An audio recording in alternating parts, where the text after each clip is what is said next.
Welcome to the show that talks about Tulsa. People making a difference in the Tulsa community. Special guest interviews spotlighting local businesses to covering them in the community no one else is talking about. The hot topics and more. Ladies and gentlemen, welcome to World One Elements News You Can Use. Today's date is July 20th. And here's your host, Mr. Charles Harper and Mr. Molly Wilson. Good afternoon, everyone, and welcome to World One Development's News You Can Use. We want to thank everyone for either listening on the radio, watching us on Facebook Live, and on www.KBOB899.com, or tuning in to any of the News You Can Use media networks, which are powered by World One Development. We really appreciate that. I am your hostess with the mostest, Ms. Damali Wilson. And I'm Charles Harper. It's Wednesday, a.k.a. Hump Day, July 20th, 2022. And we are live every Wednesday at 1 p.m. right here on KBOB 89.9 FM and simulcast on the News You Can Use media networks, powered by World One Development. We are set for an exciting show, you guys. You better call your mom and them and tell them you can call in at 918-856-3873 or post your comments on our Facebook Live feed at World One Development. On today's show, one City Councilwoman Vanessa Hall Harper find out her future plans to District 1 help of the community. Also on the show, Franchelle Abdullah. We're going to come right back to it. Talking about the Rebuild North Tulsa Developer Academy. Found out what it is and its benefits. And of course, our Hump Day hot topics, which are North Tulsa and the 2022 Junior Olympics. What's the connection? Find out what new research is saying about the effects of COVID on students. And scandal in Rogers County bleeds over into Tulsa County. Wow. Find out how. And an invite to the 5 tribes for Freedmen hearing by U.S. Senate Committee. Find out more information about that, birthdays, and more. This is News You Can Use right here on KBOB 89.9 FM and simulcast on the News You Can Use media networks, powered by World One Development. Put your seatbelt on. We'll be right back, you guys. Hang in there. Fitting Back In is a reintegration program designed to help those released from prison to fit back into the community as productive, valuable members of society. They help schedule various classes such as anger management, substance abuse, and mental health. They also work with different programs in the community. If you or someone you know needs help with resources in career development, employer housing, to find out more information, I know 592-3500 or stop by 2121 North Avenue, Monday through Thursday from 9 a.m. to 2 p.m. The Juice Radio Show and KBOB 89.9 would like to say thank you to all of our listeners and sponsors who donate to help keep our media program alive, reaching the community. The Juice Radio Network continues to expand as influencers in the community of North Tulsa and beyond, but can't do that without your help. That's why it's important that we as a community continue to support the Juice Radio Show and keep 89.9 on the air. The community needs this service. Let's continue to support the mission, giving a voice to the voiceless, and donate to the Juice Radio Show. The Juice Radio Show is a nonprofit 501c3 powered by KBOB 89.9 and Eden Media Services, operating solely off the gifts, donations, and contributions made by listeners like yourself. It can be sent to 126 Lansing Avenue, Suite D, Tulsa, Oklahoma 74110. It's Tulsa, Tulsa. I see you here in Tulsa. I'm in Tulsa chilling. We appreciate your continued support and thanks for listening to KBOB 89.9 FM.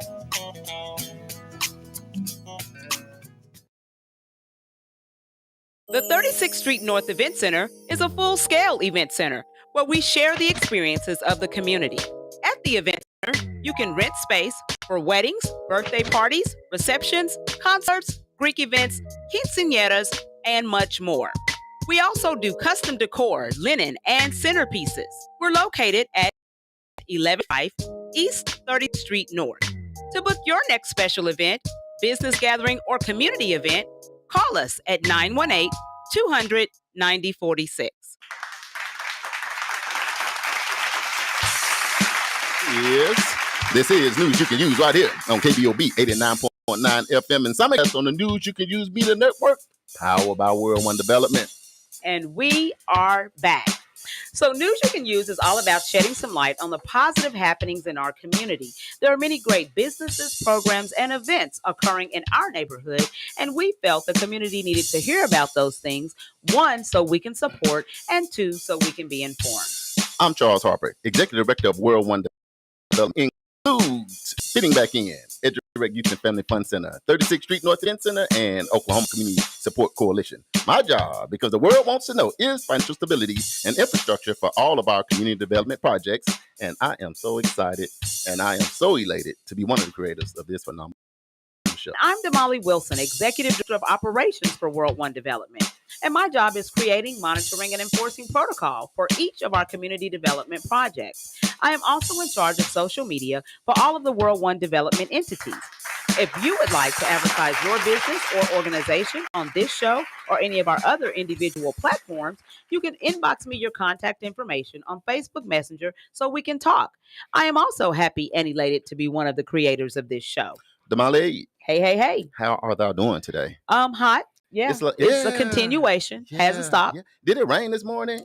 Not at my house. You know what? Or if it did, the ground sucked up all the water. You know, thunder, Uh-huh. and some lightning. Mm-hmm. But when I came outside, I seen no rain.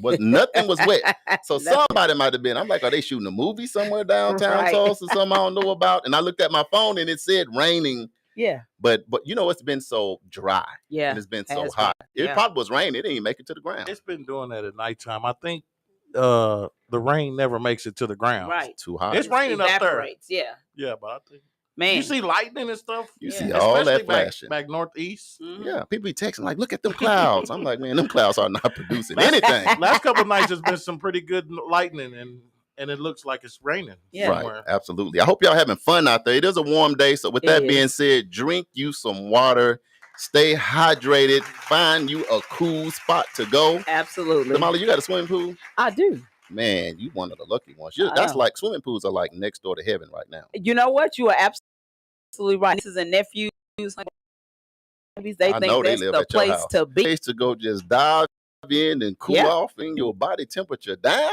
Yep. Oh my goodness. So y'all be careful out there because man, I have been seeing IMSA a lot. Oh, yeah. When I'm just riding down Yeah. Peoria, every time Yeah. I look up, somebody's dealing with that heat exhaustion and all of that. So y'all Exactly. because that's a serious situation. So y'all Sure is. y'all be careful out there. But we are set for an exciting show. Yes. It's hot out there. Mhm. It's hot in here, but not in that kind of way. We got a hot show today. Now we do have Yes. that. So before we get started, let's thank and appreciate our first responders, healthcare professionals, food providers, restaurant workers, and essential workers for their services on the front lines during this time. It's great how organizations and churches in the community are coming together to help those in the community during this coronavirus epidemic. Damali, Yes. COVID ain't gone yet, man. No, it's not. Man, it sounds like that. I keep hearing that the numbers are going back up and all Yeah. that. And right when I was thinking it was a little bit normal again, Mm-mm. and then you bag it up with monkeypox. I'm already scared of a monkey. You have pox You in and there. these monkeypox, I Mm. cannot. Man, the one thing I know somebody don't want to catch is the monkeypox. I'm telling you that. It don't just even sounds. yeah, it just sounds It sounds crazy, like right? it is not a good day. Not good. If the monkeypox get his hands on you, It's so not good. avoid the monkeypox. too. At all costs. At all costs. So before we get started today, we want to send out prayers to the Gamble, Corbett, and Smith families, friends, and those in community who knew Sherry Gamble Smith. Yes. Charles and I had the pleasure of hosting a prayer vigil on 18th grounds last Thursday, where so many people from community came out to pay their respects. Her actual homegoing service was on Friday, and more of the same. Even more people showed up, to send her off in a service that was fit for a queen. So continue to pray for that family, continue to pray for friends, continue to pray for all of us in community. It's a very sad day when we heard this information. So we just sure that, we are looking out for one another, and just taking care of each other. And, as we continue to try to make sure we continue the work that Sherry started. Man, I'm telling you what, the community, it helped because in a community, you have to heal together. Yes. It's something about everybody's in their own silos. And I know it was tough for you and I and everybody else, but getting together, it just kind of helped, because, man, you could hug somebody, you could say, "Gonna be all right," and all of that. And then, the other thing I know somebody don't want to catch is the monkeypox. I'm telling you that. You could say, "Don't be all right," and all of that. And then Damali broke out and did the electric slide, and then we had a big Why heart. put that on me? Big Like shout I was out. the only one. Big shout out to Franchelle, Yes. who contacted us first. Shout out to all the entertainers that came out, like Tony Maisha Mason and and the whole crew, everybody. Yeah, everybody just and helped. the family showed up. So that was good stuff. So that's what we do in our community. We show up, we show out, and we be there, and we will continue to be there. Yes. Your fraternity brother is laughing at you because you butchered Franchelle's name. That wasn't my fault. See, Frat, what had happened was give him a chance to redeem himself. You know what I say? I didn't know dollar bill, y'all, was in the middle of it. See, if we'd have started with that right there, I would have been ready. You'd have had it all together. Yeah. So when you said dollar, I said dollar bill, y'all. I was good then. So okay, let's do some quick shout outs because first and foremost, we got about 150 secret listeners. Hey. They lingering around, they ride around in their cars, they never introduce themselves. They just listen to the show. And then after the show, they text me and Damali 300 times. Well, I was wondering this, but you need to just come on, listen in and let us see and ask your questions live like everybody else. But we love y'all. Because we know one day you're going to come right into this radio station here at KBOB where we take care of the community. You're going to have a seat at the table and see how we communicate together and we make things happen. So quick shout outs to the people who are not secret. Your mom. She was Mama. On first. Mama, I'm so hungry right now. I'm drinking all kind of sweet tea and all kind of. Mr. AJ down there. Arkansas. He's in the J-Bone Lounge. He keeps it fired up. We got Jeremiah Blackwood Jr., Mike Maestro. Yep. That's what I say right there. Down there in Mississippi, he tuning in with us. My cousin Brenda, she's in the building. We got Miss Ernestine Broom. That's royalty over there fitting back in. We got Mr. Michael E. Smith out of H-Town. Hey. Good happy Wednesday. McDuo. Hey. We got other people on here. I'm going to give y'all Wilson. I'm going to do one more. Who's on the show. She got that little nomination to move forward with that. Role, with the DA position. So a lot of others on. I promise I'm gonna get you guys, but we got to load the show today, so we got to get to it. Damali, yes, what we got going on today? So today, we've been talking about this, and you guys know that this show actually was scheduled to happen a couple weeks ago, but we had the tragic news that took place, and so we were not able to do the show. But now, so it's election time, yes, and you right here on News You Can Use. It's all about educating community. We want you guys to be informed and know who you're actually voting for, not just to go to the polls because you see a sign and you're like, oh, I remember seeing that person's name, but you don't know what they stand for. You don't know what their platform is. You're just voting just to be voting. We don't want you to do that because what happens is we get the wrong folks in office, and things are not getting done that need to be done. And so then now you're complaining. Now you're mad. We don't want that. Now you're salty. Yeah, but it is important in our community to be informed. People always try to push me in the corner. Charles, who do you vote for? Well, I say it's pretty simple. What were you doing before you got in office? That's what my decision. That's it. It's pretty simple for me. Yeah. Did I see you? It's about what you do before that. That lets me know, because it's not like you're gonna get in office and magically decide to do a lot. Exactly. I'm off my soapbox, Damali. I'm not gonna get started like an unbiased decision.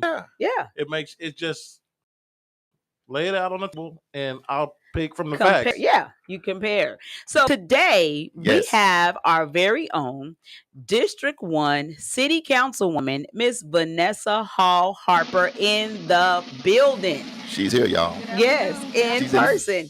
Yes. Is her mic on? Yeah, she's on. Okay. Oh, you can hear me? I can hear you now. I'm just saying good afternoon. Thanks for having me. City Councilwoman, how are you doing today? I'm running, but I'm here. You made it. I'm running. Yeah. Wednesday's actually City Council Day, so I had to leave City Hall to come down here. But I'm glad to have been invited and to be here. Happy to be here. This is all I heard, Damali. Like 30 seconds before she came in, I just heard.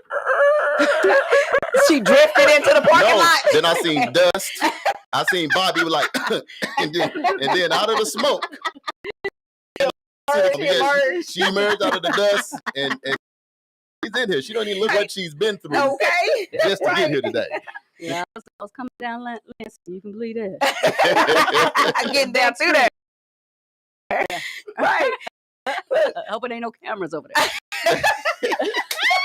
All right, so tell our listeners, because there's people from all around, listening to our radio show.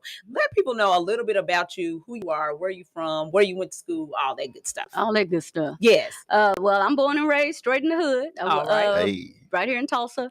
I attended Robert Frost Elementary School, which is not an elementary school anymore. I think it's I don't know. Head Start. Maybe Head Start. Yeah, It's I Head think, Start. yeah, Yes, that's you're right. That's You're Robert right. Frost. I think it's Head Start now. Yeah. But yeah, went to Robert Frost. Then I went to Edison Middle School and Edison High School. I'm playing. I went to two schools. I talked to people. They tell me 4 or 5 different schools Right. in the hood. I was like, I went to 2 schools. 2 schools. That's it. Frost and Edison. Yeah. But yeah, graduated in 1989. Went away to school. I wanted to attend an HBCU. Shout out to the HBCUs, historically Black colleges and universities, for the listeners that don't know. Right. But went to Jackson State, Jackson, Mississippi. Best life, loved it now. Yes. And then came back home. I studied government and came home and just, doing the same thing every college student do, right? Trying to establish your career and and get on the pathway to some type of economic stability and realize, I got something to offer. I think it was a calling to run for office, as far as I'm concerned, and the Lord led me to do this. And I ran from it, in 2012. I was like, I'm gonna go back to school and get my master's degree in management, and I did. To build upon a degree in government and a management, because that's basically what elected officials do. Right. You need to know government and at least local, state, or whatever branch of government or level of government you decide to be a part of, and then be able to have some type of management skills. And so after I did that, Lord set upon my heart again, and so I ran. I ran in 2014 and I lost. And then I ran again in 2016, and community said, hey, let's give it a try. So I've been serving ever since, finishing up my 3rd term, and we're in the election cycle, campaign mode now. So I'm hoping and praying that my constituents will be pleased with what we've accomplished and vote for me. And so we'll see on August 23rd. Yeah, I love it. I'm gonna back up a bit, because there's so many people like during that era that went off to college and never came back. Yeah. It's a lot. It Yeah, actually seems like absolutely. most. Yeah. So let the listeners locally, it's a lot of people listening in. We streaming on 17 different platforms all around the world. But what made then Vanessa Harper say, you know what? I'm going home. It had to be something when so many other people going, Vanessa, you went to Jackson State. Y'all done turned up. I seen you doing anywhere.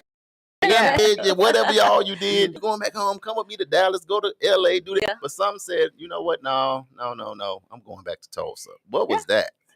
Well, number one, I miss my parents. Yes. Mom and daddy. Yes. I wanted to come back home. I miss my parents. I miss my siblings. So I wanted to come back home.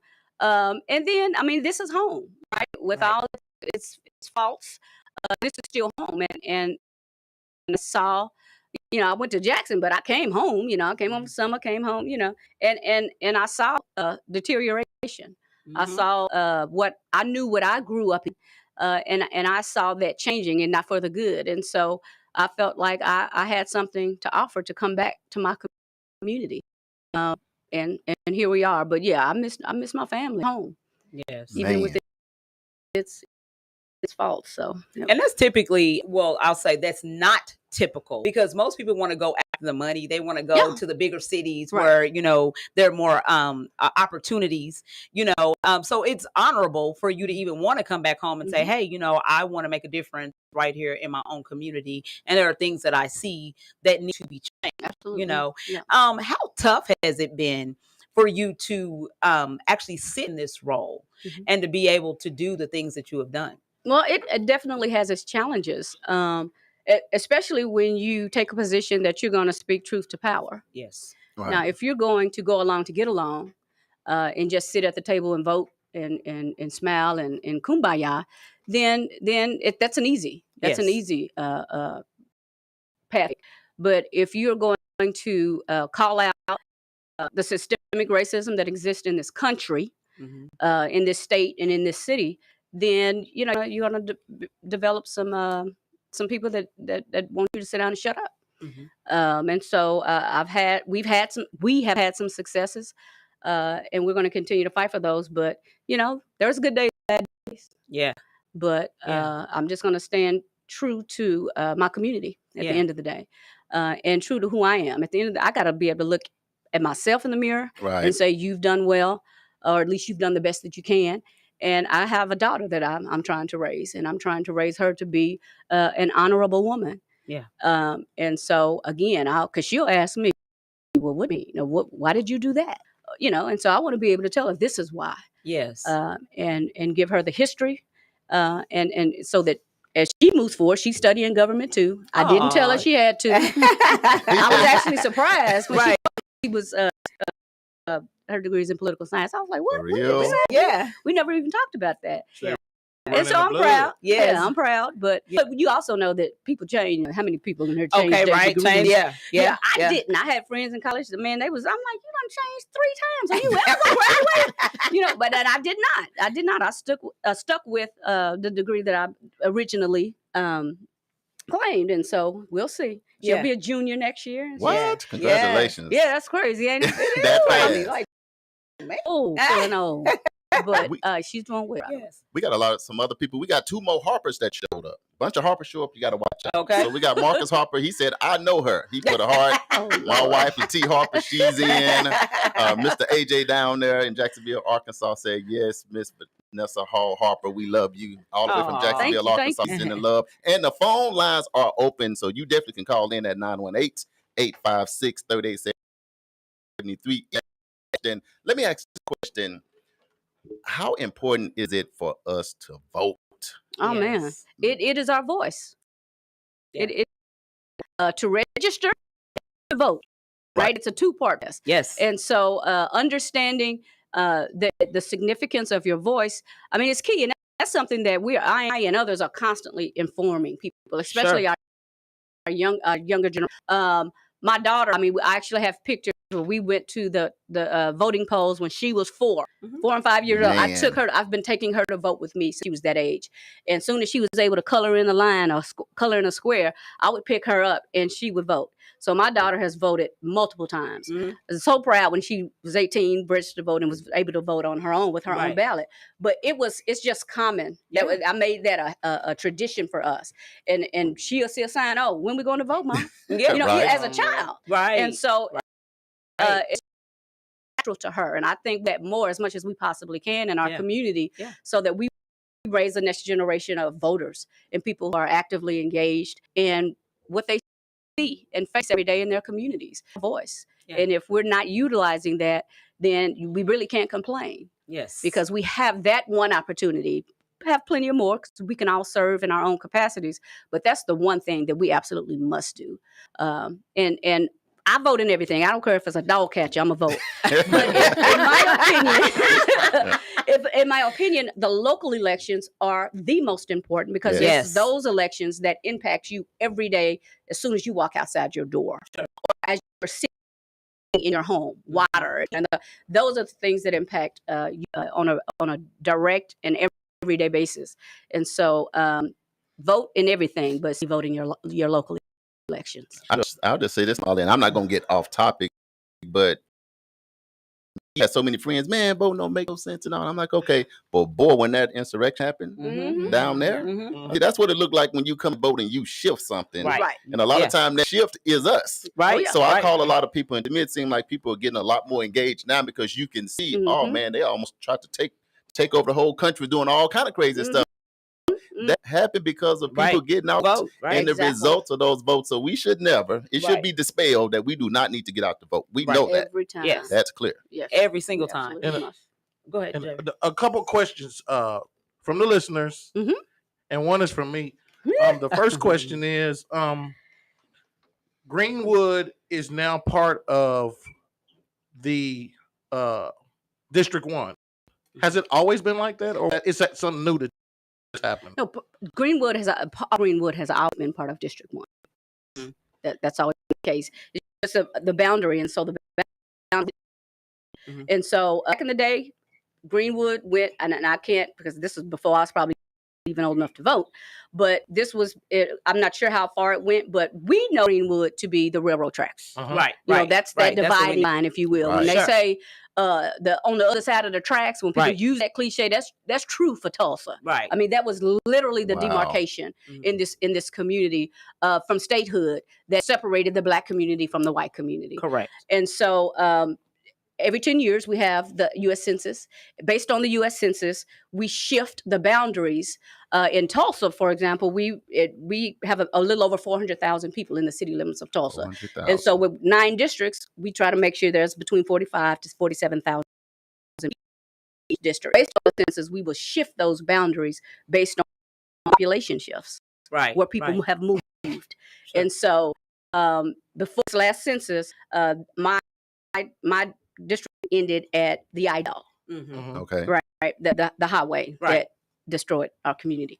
And then, so now it's moved up to 6th Street. Oh, so my district now, still on, specifically Wood and Greenwood district, it goes up to 6th. Okay. Right. And the second question is really a 2-part question, but these are questions from the community. Mm-hmm. Some people have an opinion that say you split the community in District 1, and others say District 1 is too big to be one district. There's kind of 2 questions, but how do you feel about Well, I don't determine, elected officials don't determine the size of districts. I just kind of explain that process of the city of Tulsa. And you'll find a similar process anywhere you go. It's based on the number of districts. If someone believes, oh, we don't need 9, we need 20, cities, and they have 30 and 40 city councilors. And so that was the decision, I think in the early 1990s when the city of Tulsa shifted from a commission style government to a city council. And one of the reasons a lot of cities did that around that time is because a lot of lawsuits were going to the Supreme Court because Black communities in particular did not have the representation that they needed.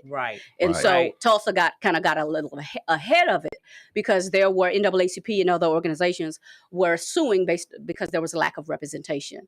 And so that's how one of the reasons why we moved from that commission form of government to a city council to ensure that we had Black elected officials on our local levels of government. Because it is the largest district. I don't mean no, it's the largest district in North Tulsa. So you're looking at the land mass. Understand a lot of land is high, so it's not about the size of the dirt. It's about the number of people. Voters live that space. And so, like I said, we in Tulsa, because of our population, a little over, I think it's like 410,000 people in the city limits of Tulsa. So that's not counting Sand Springs, Jinx, or Wausau. Those are all municipalities. They have their own forms of government. They have a city council. They may have a mayor. They have their. Okay, so we're talking about just the city limits of Tulsa. And so we divide the city of Tulsa into 9 districts, and in each district you have to have a very similar or as close as possible same number of voters.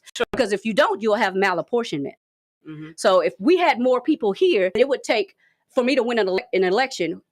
I would have to earn more votes than someone in South Tulsa who had 20,000 people. Right. And so those are things that in government that we have to take a close look at to make sure those things don't happen. That goes into malapportionment, that goes into gerrymandering, all of those types of things. And those are different issues. But that's one of the things that, and if not happening the way they should, then you have parties, political party, Democratic Party, Republican Party, all these parties or organizations like the NAACP and Urban League, those types of programs who has pillars in our community to be looking at those things to make sure we're being treated fairly when it comes to our voting rights.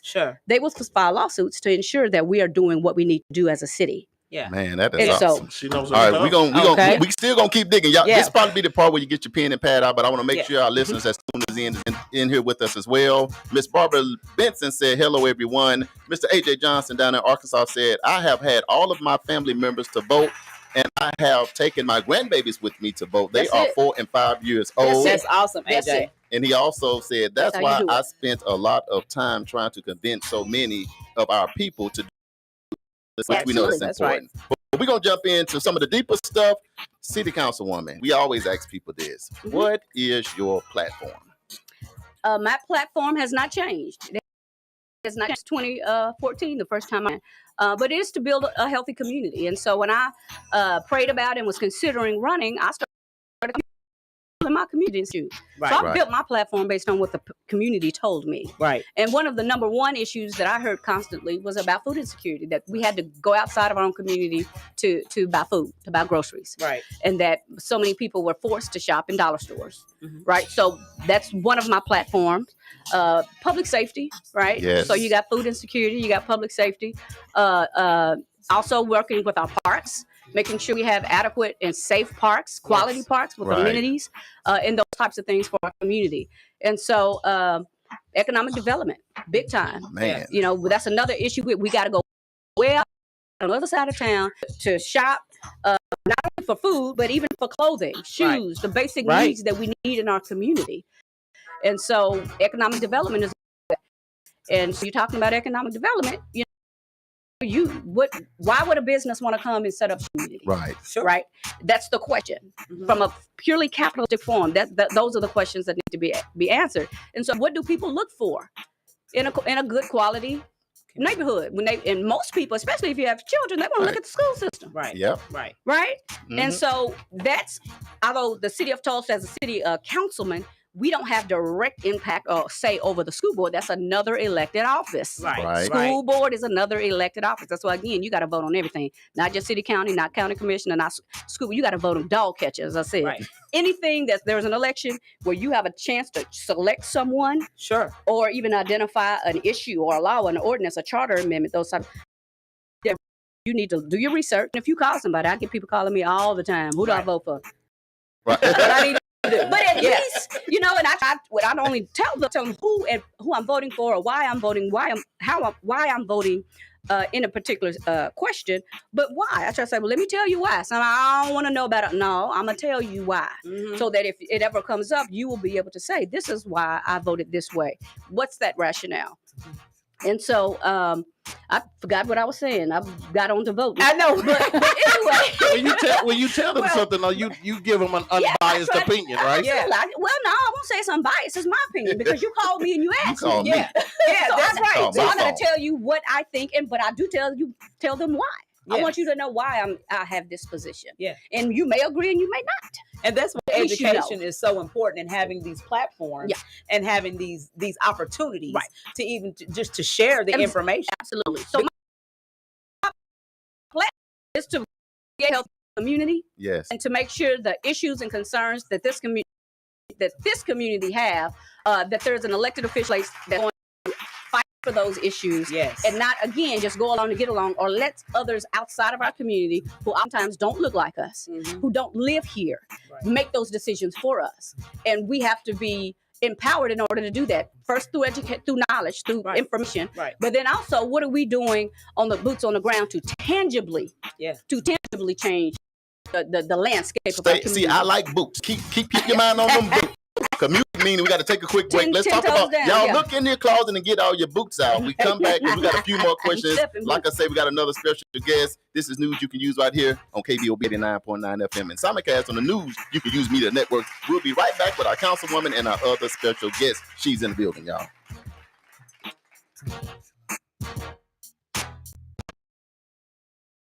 The Juice Show and KBOB 89.9 would like to say thank you to all of our listeners and sponsors who donate to help keep our media program alive. Reaching the community, the Juice Radio Network continues to expand as influencers in the community of North Tulsa and beyond, but can't do that without your help. That's why it's important that we as a community support to keep 89.9 on the air. The community not only deserves this service, but needs this service. Let's continue to support the mission and giving a voice to the voiceless and donate to the Juice Radio Show. The Juice Radio Show is a nonprofit 501c3 powered by KBOB 89.9 and Eden Media Services, operating solely off the gifts, donations, and contributions made by listeners like yourself. All donations made to the Juice Radio Show are tax deductible and can be sent to 1216 North Lansing Avenue, Suite D, Tulsa, Oklahoma 74106.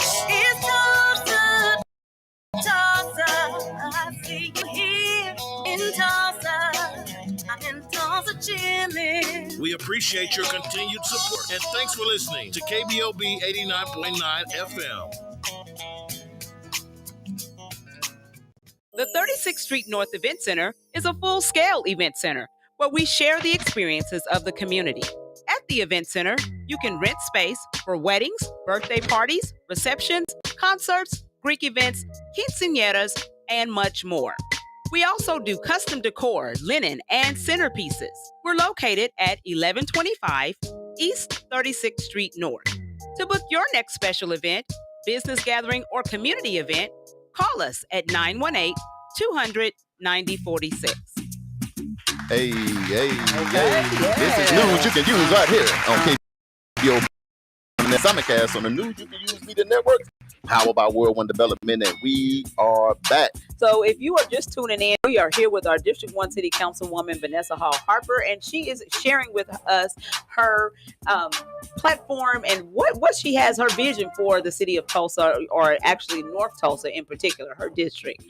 So one of the things I wanted to ask about is, your administration has been accused of being divisive and toxic. What is your response to that? Normally, when people or organizations have that to say, it's probably because they have not gotten involved in the community and done the work. Unfortunately, jealousy is a real thing. It's something that actually happens in all communities, not just the Black community, in all communities. And I will work with anyone, and I will meet with anyone, and I have. Now, if our goals and objectives are similar, then we have something to talk about. If they're not, then you can still go off and do whatever it is you plan and hope to do. I had a meeting with this week with a couple of developers, right? And I'm when it comes to housing and those types of things, they want to get in the game of housing. I tell them we got to, just an example, we have a housing study. Look at that. I'm telling you what my community is facing. So the objectives that I'm working on as it relates to housing, if you want my support, then these are the priorities. Right. I need affordable housing. I need housing that people that don't make or can afford $250,000, $300,000 homes. We need houses for them as well. That's right. And in home ownership. So that's where my focus is, because that's where the issue is in my community. Right. If you got another plan, knock yourself out. I mean, do what you got to do. I don't pick winners and losers. Elected officials, but I do not. I'm just going to tell you where I stand, and this is what I'm working on. If we can collaborate and work together, then to God be the glory. If not, you're going in a different direction, then do your thing. But at the same time, when I have to make a choice, if an issue comes up where I'm at a table where I have to vote, it's going to be what's within the best interest of my community, not what's in the best interest of someone's pocket. And so someone may say that I'm divisive, and that's fine, but at the end of the day, I'm just going to have to say and ask my community, let my work speak for me. If I'm divisive, then look at what I've accomplished. Look at what we have accomplished, because I don't do anything alone. There's nothing on the list of accomplishments that we have that I've done on my own. Right. Not a single thing.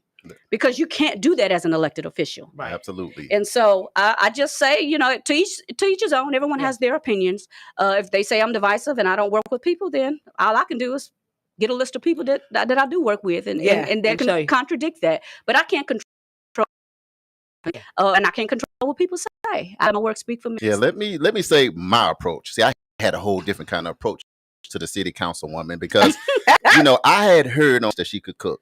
A Tweety Bird had that. So I'll second that. But I was on my way to approach her. Then I seen a sign that said unbought and unbought. I said, oh man, so I can't use my money because I'm trying to get to some food. You know what I'm talking about? When you're first unbought and unbossed, I don't know what I want to buy some food from you, but you say you're unbought, you're unbossed. Then we worked it out and did some stuff together. But on a lighter note, when you see unbought and unbossed, that's huge. Yeah. What does that technically mean? First of all, I have to give a shout out to my shero, Shirley Chisholm. And so she was the first African American woman to win or to run for the Democratic nomination for president of this country. And I got to go on and say she was a Delta. Anytime it's a Delta in the room, you got to go on and shout out. I'm making don't get it twisted. But she's a hero. She was someone that was a woman before her time, and that was her mantra. So I borrowed that, and that set the stage. When you say I'm unbought and boss, don't come at me with no BS. right? Again, I make decisions based on what's in the best interest of my community, not in the best interest of someone else's pocket or my pocket. Mm-hmm. So that's what that means. I wanted the city, this community, this entire in its entirety to know where I was coming from. Right. And so, if you are accustomed to paying elected officials off, don't bring that shit to me. Mm-hmm. Oh, excuse me. Yeah. My bad. Yeah, that's But don't bring that to me, because that's not how I operate. Yeah. And I Right. don't think elected officials should. Now, granted, they do. Come on, And this is that's what America. that's how it It is happens. what it Okay, is. this is America. But I just wanted it to be well known, not to my potential at that time constituents, to anyone in this. That's how I operate. Now, if your heart is in the place of the community, again, we got a lot to talk about, and we Right. can collaborate. But if it's self motivation and self advancement, then that's just not my role. And that's not what I'm concerned about. I love it. So let's talk a little bit, because I know that we're running out of time, but let's just talk about a little bit about the things that you have accomplished. We have been fortunate enough to be able to work with you on many Y'all ain't projects. work with me. I'm too divisive. You trying to tell me I didn't work with World One Development? Right. Surely not. Surely not. I know. Surely not. And we in the middle of It everything. is so. It is so. Yeah. But we have had the opportunity because, we are very concerned about what happens in this community, Absolutely. and especially Which is myself why we being had something to talk about. exactly. And so let's talk about, so we've done things like the Expungement Expo. Right. Let's talk about Oasis Fresh Market. Let's We just divisive, talk about, girl. We divisive. Look, I love it. I ran into it. I run into it picking up. I'm like, is the city councilwoman picking up.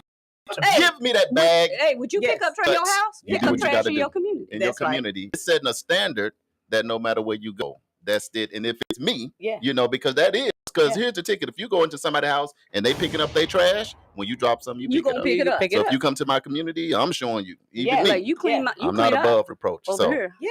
Yeah, So I be let's hollering talk at people about- throwing trash. Pick it up. Right. So let's talk about, tell the community some of the things that you have accomplished during your tenure for the last 6 years. What have you done in community? We we've done so much. I always have to say we, Yes, because we. again, I've done nothing alone. I would say the issue with food insecurity, the moratorium that we were able to put into place, which is a policy, right? Right. It's not just about cheerleading, but there needs to be an understanding of policy, local policy, state policy, federal, whatever that policy is, laws, Right. ordinances, they serve a purpose. And so we were able to put a moratorium in place, and we had to fight for that Man. because we're being proliferated with dollar stores. And this same model that we put into place stopped the dollar stores from being developed, put policies in place through our zoning code that says, look, if there's a dollar store here, we don't need another one next door. Right. Right. And so we put those limitations in place. We needed a grocery store. We put policies in place that would incentivize grocery stores instead of making it harder for them to come and especially exist, set up a shop, and be successful in disenfranchised communities. Yes. And so we were able to put that moratorium in place. We put that eventually led to a policy. It's the Healthy Right. Neighborhoods Overlay Right. policy. And then we also was able to get a grocery store. It took us 5 years. Man. It took us 5 years, but we got it. Yeah. And that's just the first one. Yeah. And We need clap. about 4 more. Food desert is over. And we Come are on. working. Yes. Most of my district is still a food desert Mhm. by federal guidelines, but it's a start. And we have presented a model that nationally and all over this country are coming to Tulsa to say, hey, you all have done something. How can we duplicate it? Right. And that's the same thing I did when it came to the Expungement Expo that you Right. just talked about. Right. I learned about it. I went to Dallas, found out I had people on the council didn't want me to go down there and learn about expungement expos. But I went anyway. If I had to pay my own way, I was going to go. Right. But I did That's it. get it approved to go. Went down there, found out, met with everybody they had at the table to pull theirs off, came back, assembled those same organizations. They had theirs in a church. I had the 36th Street North Event Center. So I Right. came and said, hey, I Hey. got to holler at you. Right. And so we've been doing this ever since then. We've had 4 expungement expos, and we helped over 400 people get their records. City expunged. Councilwoman, my only question to you is when you talked about the Expungement Expo and you came in, she had this big folder. My only question, I've been meaning to ask you this for years. Why did you throw the folder down like it was the big joker? Like you just had won the spades game? That's what I've been going at. I mean, it was like she said, we got to do this. Boom. Like you had just ran a 10 hand on me. Anyway, Big maybe joker, little joker, 8. Yeah. So Exactly, because I said this is something that we can do. Let's figure out how to make it happen. Yes. Right. And so I got with people that asked, "Hey, can we do this?" And we did. We didn't know what we were doing. We hadn't done it, Right. but we figured it out. We are innovative people. Yes. Okay. Yes. And so we did, and we've been able to duplicate. You got the music on again. We got another break. All right, but at any rate, I do my research, and then I come back and say, "Hey, I've done this. Let's figure out how to make it happen. Let's figure out how to make it happen in Tulsa." And that's what we've been able to do. And that's pretty much anything we pull. This whole list of stuff I got here. Right. That's pretty much the model I use. Figure out who well and duplicate it. I steal ideas all day long. I'm gonna give you credit, Right. but I'm gonna go duplicate it because you've already done it. Yeah. But here's the thing, City Councilwoman, even though we may not have known what we was doing when we was working with you, we still had 3,000 people show up Right. to the first Expungement Expo. We Hello. still Let had you know the need. it was 100 people in line at 5:30 in the morning. I thought it was Black 8 Friday. We said we got to arrest some people. Folks was camped out with coffee, and they were just waiting for us to come. And here's the ticket. The event was from 10 a.m. to 2. It was 300 people in line when we started, and it was 300 people in line when we finished. And we was bringing them in 200 at a time. So, and did $3.6 million worth of services. Right. Over 4 hours for free for the community. Attorneys, we had to get attorneys to donate their time. It was a lot of work, man. Shout out to our producer JB Smooth too, because he had to do a lot of that techie stuff for us. He took care of us with all that. Wi-Fi was going down quick. Get your bandwidth up. And we've been figuring out how to streamline and do it better each and every time. It was a well-oiled. Oh yeah. We can almost sit down and just let it roll. Yes. You know, but that first time we was running around with like chickens with our cut off. Man, but we was made tough. it happen. And so I can't even go into a grocery store. And I want to say, that's Tulsa County Expungement Expo. Black, white, native, That's right. green, They all red.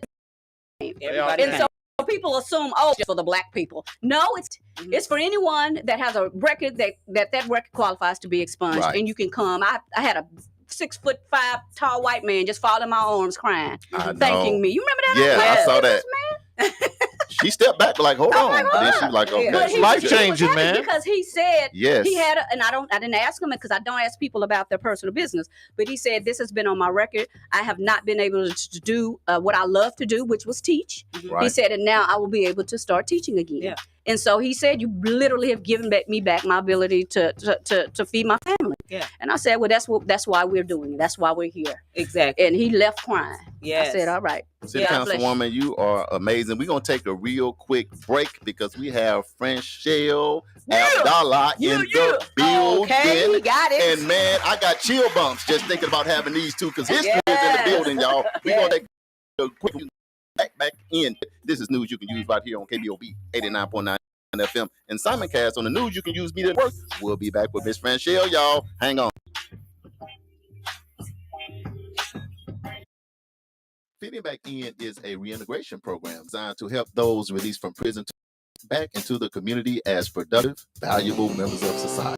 They help schedule various classes such as anger management, substance abuse, and mental health. They also work with different programs in the community to provide job training. If you or someone you know needs help with resources in career development, employment, or housing, to find out more information, call 918-592-3500 or stop by 2121 North Harvard Avenue, Monday through Thursday from 9 a.m. to 2 p.m. The 36th Street North Event Center is a full-scale event center where we share the experiences of the community. At the event center, you can rent space for weddings, birthday parties, receptions, concerts, Greek events, quinceañeras, and much more. We also do custom decor, linen, and centerpieces. We're located at 1125 East 36th Street North. To book your next special event, business gathering, or community event, call us at 918-200-9046. Now back to more of news you can use right here on KBOB 89.9. Molly, Yes. sound like the city councilwoman dropped the mic. And she's still in the building. We're trying to keep this. I'm drinking water. I'm drinking cold tea. You know what I'm talking about? But that's what I call love. You know, I call it passion. Like I say on news you can use, we never tell you who you need to vote for, but we bring the individuals in so you can ask questions, you can see what's going on, because that's called being informed. Right. And let their actions speak for themselves. You Absolutely. know? So who you see out in the community and the work that you see them actually doing, that should be what is determining vote for. So we have a who is actually Man. in studio that has the same type of fire and passion for this community. And so we are very blessed to have her in studio, Miss Franchelle Abdallah. Is in the building. Yeah. She didn't I don't know what he did. She didn't spokesperson. Right. She didn't send nobody on her behalf. Right. She's in here live and direct. She didn't come in here on two wheels like the city councilwoman. She came in a little smooth. She came in kind of smooth. She was in here. Yeah. She was ready. She, it was a different kind of approach. Yes. But she's in here and she's relaxing. Franchelle, how you doing? I'm doing all right. How y'all doing? Thank you for having me. Good to see you. We're good. So let our listeners know a little bit about you, where you're from, kind of the same thing we asked City Councilwoman, where you from, how you got here, and all of that. Absolutely. Well, again, Franchelle Abdallah, and I am from Omaha, Nebraska. Omaha? Yes, A great we went state of there. Nebraska. Yes. Corn huskers? Absolutely. But again, I've been here about 4 years, came here in 2018. Being from Omaha, Nebraska, I was doing a lot of community development work, real estate, working with a nonprofit as well as a housing authority. And so when I got the opportunity to come to Tulsa, it was really to finish a capital campaign. So I came to raise money for them to be able to create a new campus for child abuse. And so got my feet wet in that, started to learn Tulsa, but I had some Oklahoma roots. My biological father is originally from Okmulgee. Okay. Have a brother in Oklahoma City, so was very familiar with Oklahoma, but Tulsa just felt different. Ooh. Yeah. I fell in love with Tulsa.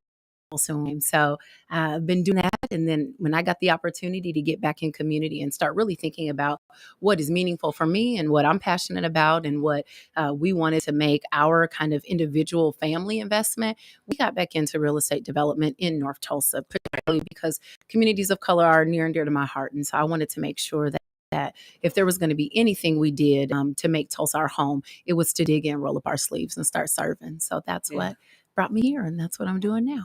You have absolutely made your mark Right. here in Tulsa, and you are part of the who's who of when things are happening in the space of development. Your name always pops up and always comes up, and I see why.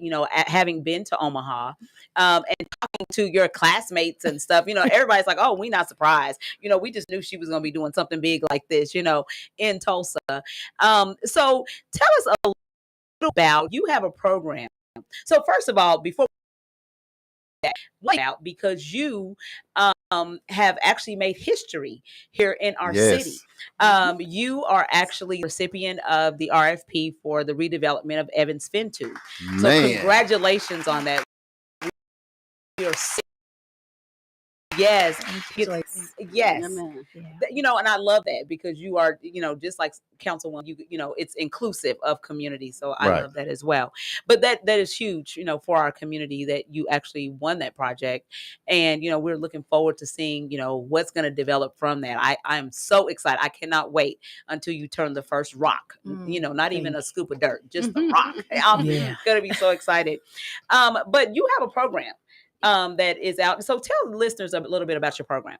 Absolutely. So I work with TEDC, Creative Capital, and there's a program called Rebuild, and it stands for Creating Resilient and Equitable Neighborhoods through urban incremental land development. What does TEDC stand for? Tulsa Economic Development Corp. Okay. Yeah, so led by the wonderful Rose Washington. Hey. Yes. And she believed in really how do we transform communities from the bottom up and from the top down. And so Rebuild was initially a program called Build Tulsa. It was with the city under Becky Glico. And at the time, she was the housing director, housing policy director for the city. And she had partnered with Jim Cowlo Forey. And so they were doing work around how do we create this group of nonprofit developers that could go into North communities and really start to create true and meaningful impact through economic development. Once Kyle and Becky left the city, TEDC was able to step in and take that program over.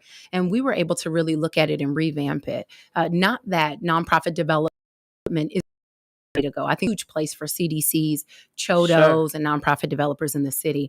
But we started to look at what's the quickest way and the most meaningful and sustainable way to create true generational wealth, right? Because we know that people most proximate to the challenge our community face are probably the ones that should be most proximate to profiting from the development of the community. Absolutely. And so we look at how do we think about development in a new way, an innovative way. And so we at BIPOC. So folks who are Black, Indigenous, people of color, those who identify as women, those who have the ability with a little bit of additional support Right. to be able to go into community, turn over the lot that was right next to their home, look at their mother's home as a potential rental opportunity for affordable Right. housing development, to get really creative about solutions around home ownership and housing in North Tulsa.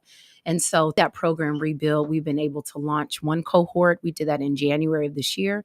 We've had about 10 developers graduate from that. Awesome. And Yeah. I'm excited to see their work. Awesome. They are some Yeah. incredible folks doing community work. And so we're looking at about $650,000 in economic activity that they've been able to generate through their projects. Oh, wow. Yeah. And then our second cohort will launch August 8th. And so Okay. we're looking for 10 more That's dynamic. around the corner. It is. It's close. And we've Yeah. been interviewing and taking applications. Applications closed yesterday. And so with this next cohort, we're looking at scaling that and saying, okay, we can do $650,000 to $1 million in economic activity with one group of 10 folks, and it'll look at, probably creating 10 or 12 housing units. Yes. How can we in cohort 2 double that, triple that, so that we're making true impact? We really want to build off of what the city did, but in particular, we want to build off of what Council Hall Harper has done in terms of really motivating community to be the change, not just waiting for change to come to us. Absolutely. And Love Damali, what it makes me think about is like connection, because the one thing that just gets me is always seeing people lose grandma's house, Yes. lose grandpa's house, and be uninformed and uneducated on it. So when I'm just listening to Franchelle, I'm thinking about how can we connect it, because you may end up with somebody about being in that space, but it may not be the person that's losing. So that's what I'm thinking while I hear her talk. We in the class that probably have trust in the community to be able to connect with them to say, let's make sure these 8 houses that grandma and grandpa and this land and that stuff can we be keep done that. this way. So I just love to hear that and how we make sure that's connected. So how long is the course? I Yeah. heard you say that you had one graduation already, and the next one is getting ready to start. So how long is the process? So the process is a week long. And actually, I'm going to step back a little bit because, Charles, you actually hit on something I think that's really important for us to think through. So many times we think about traditional developers, and the fact of the matter is that they tend to be traditionally white male developers that come into our community. They speculate on housing. They send your grandma and your auntie 15,000 notes about sell your property. It's undervalued, so they know they're going to capitalize on it. Good old boys. Absolutely. And so we knew that was what we wanted to counteract. And the only way to really counteract that is through access to capital. Because Black people are activity. We not starve of ideas. We know what might be in the best interest of our community. What we don't have is access to quality information, the kind of insider knowledge they have. And so we partnered with the National Development Council, which is a platinum certifying entity in equitable neighborhood development and real estate finance 101. And so we wanted to make sure our developers were equipped with the information and the industry language to be able to effectively navigate and negotiate on behalf of our community. What we also did was we created an expanded network, because it's always about and so we wanted to make sure they had access to private developers, to bankers, to community nonprofits, to general contractors, construction management services, so that they not only had the knowledge, but they also had now a resource of folks that they could pull from a pool of information and folks that they could leverage in order to get their deals done. And then the final thing is access, right? Because at the end of the day, you have to have money in order to pull these projects off the ground. Gotta have. And Say that one more time. You said education. So you get education through NDC. So I facilitate the class, but I don't do the instruction. We actually hire an instructor from NDC to come in and teach our students, and they get a micro certification in equitable neighborhood development. Oh, for those in the back that didn't hear it. NDC stands for what again? National Development Council. So Google, it's a wonderful organization. They've been great to really work with. And then we give them panel discussions. And so our names, phone numbers, and email addresses of folks when they leave our class of who they can talk to: equity partners, people at the city and entitlement services, folks at Partner Tulsa, folks at, traditional community nonprofits, people they can call on and say, hey, I have this great idea, and I think you might be the right partner to join forces with to make this happen. And then our last one is capital. And so that's what I really love about TEDC and Rose is that wants to ensure that there's money in the hands of the developers that Right. move out of our program. Right. And so going through the class, you get access to up to $10,000 in pre-development loan assistance. Mhm. If you decide to develop affordable housing, it's totally forgivable in 5 years. Man. Wow. And so you could do everything from a lot using that loan to be able to site prep, to hire an architect to do the design on your project. I mean, a variety of them. So through Partner Tulsa and TEDC, we're able to do that. And then there's some additional loan funds that as their projects actually get off the ground and it's ready to be green lighted, there's loan capital that can come in to support that work as well. You know what, Damali, what I'm hearing? See, this is what I'm thinking. This is Oh, what God. I'm thinking. Something to drink. Thing, you know, always got an uncle fix something and do something. And now I'm not gonna say that, but people that really got some stuff might be off just a little bit.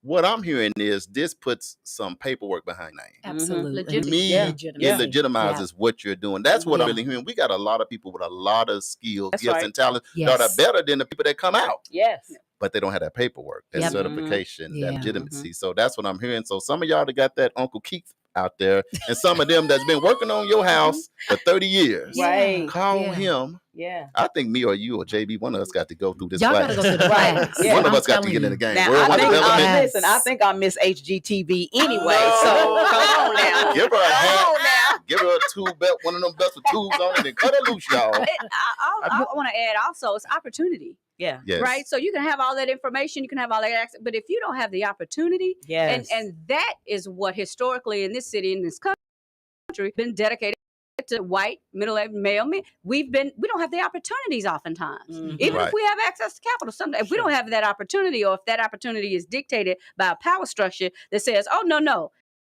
we got our group over here that we give these opportunities to. Yeah. Then you still are just standing out there and saying, hey, I got all this opportunity. I got all of this ability, and access, but I don't have an opportunity. Right. Because I'm not in the good old boy network to find out when developments are coming down. Molly, can we drop one of clues bombs for that one?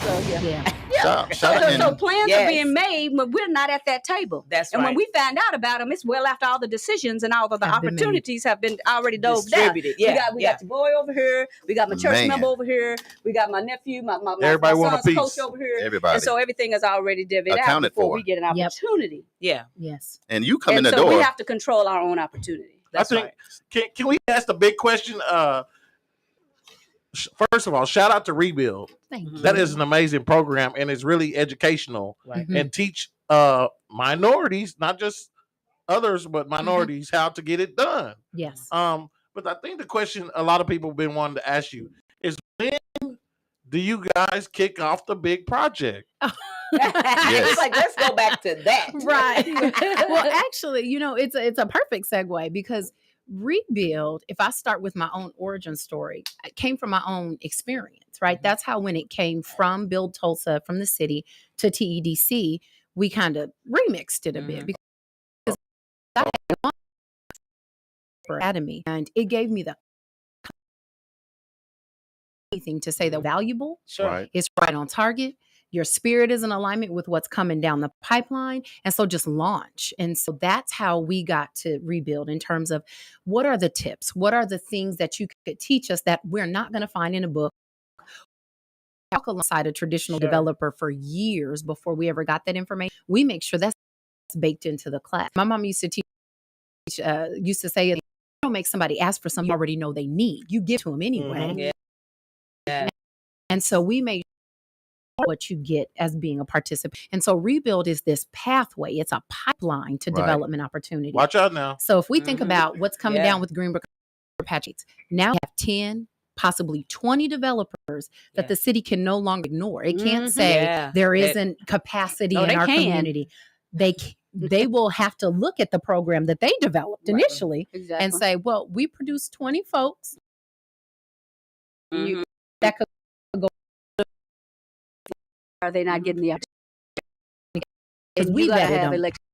Yeah, absolutely. They're not gonna go along to get along. You see what Franchelle did? She messed because she said remix. Right. And we got a producer. She was doing good. She said, I remixed it. Now we got music playing. JB, you have one more thing. Last question. Yes, this one goes to, I just lost it.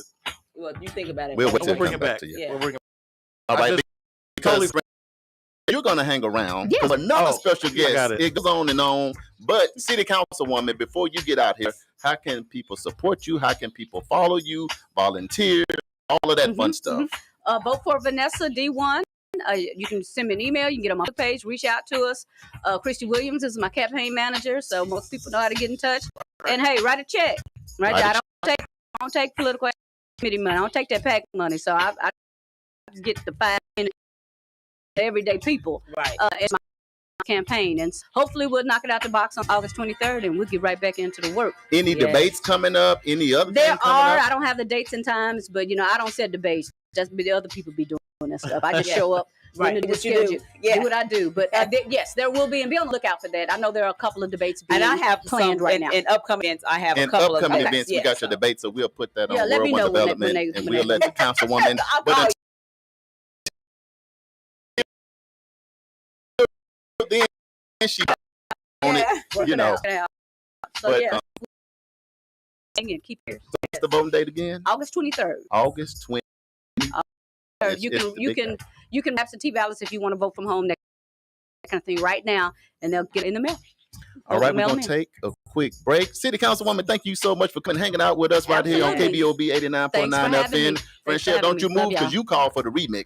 But we do have another special guest that's live in studio, y'all. So y'all hang in there. We coming back with these hump day hot topics and more from Miss Franchelle. This is news you can use right here on KBOB 89.9 FM. And simulcast on the News You Can Use Media Networks, powered by World One Development. We'll be right back, y'all. The Juice Radio Show and KBOB 89.9 would like to say thank you to all of our listeners and sponsors who donate to help keep our media program alive. Reaching the community, the Juice Radio Network continues to expand as influencers in the community of North Tulsa and beyond, but can't do that without your help. That's why it's important that we as a community continue to support the Juice Radio Show and keep 89.9 on the air. The community not only deserves this service, but needs this service. Let's continue to support the mission and giving a voice to the voiceless and donate to the Juice Radio Show. The Juice Radio Show is a nonprofit 501c3 powered by KBOB 89.9 and Eden Media Services, operating solely off the gifts, donations, and contributions made by listeners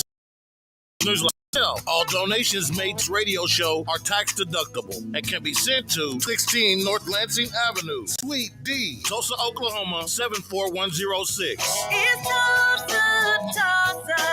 I see you here in Tulsa. I'm in Tulsa chillin'. We appreciate your continued support and thanks for listening to KBOB 89.9 FM.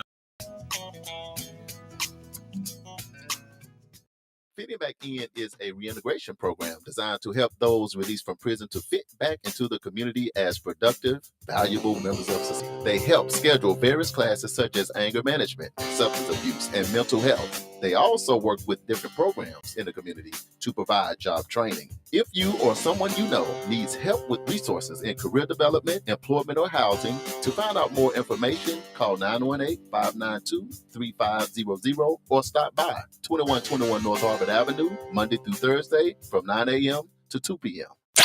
Ladies and gentlemen, The all new KBOB 89.9 FM, Black on Black Community Radio. And now it's time for the Hump Day Hot Topics with Charles and Damali. hey, guess what day it is? Hump day! Hump day! It's hump day! Hey, Mike. Hump day! It's the Hump Day on News You Can Use. Mike. There it is. We are Damali. all right. District 1 City Councilwoman, she had to get on up out of here, but Yes. Damali, she laid it down. She did. She dropped the mic, said, "I see you on the 23rd of August." Yeah, got some information that you guys can use. So make sure that you share this video because it is very important that you understand the candidates before you actually get to the polls. And again, we do not tell you who to vote for. Nope. We get you all of the information. Right? But we did get a chance to jump right into it with Miss Franchelle Abdallah. You know what I'm talking about? Okay, And we she got it got in now. there. We couldn't even pull her out of there. We're like, Franchelle, come on, get off of him. She said, so we're going to go right back there. Again, we want to get back to this class that's coming up on August 8th. What's the requirements, how to get connected, and all that fun stuff. Okay. Yeah. Well, so our class actually starts on August 1st, and we're having a virtual happy hour from 12 folks who have been selected. In order to be eligible, you really just have to be committed to doing real estate. One of our priority areas is North Tulsa, although we're looking at East Tulsa and the opportunities that exist there. The focus on developing Tulsa, a focus to creating fill opportunities, whether that's affordable rent or whether that's homeowner. Then just going through the class. So the class is August 8th through the 12th. They're in class from 9 to 4. They're instructed by NDC. I'll be there. We have an operations director, Shayla Stark. Shout out to Shayla, who actually runs the program and does such an incredible job. And then they'll do their capstone presentation. So our students will work together in a group, and then they'll present a real development concept before a panel of judges, as well as a panel of community folks on August 18th.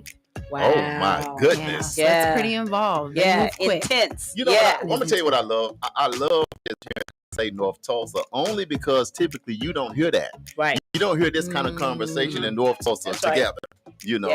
Yeah.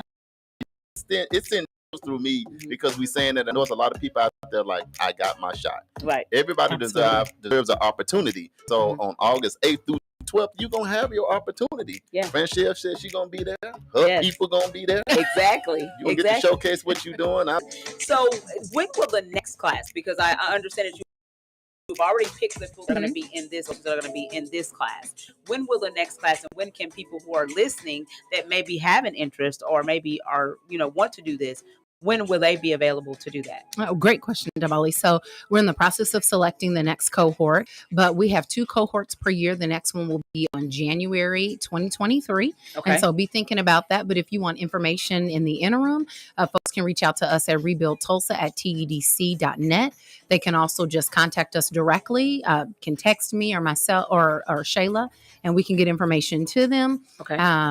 Anything that you do on the internet, like our website for TEDC, you can get information. There's a contact form there.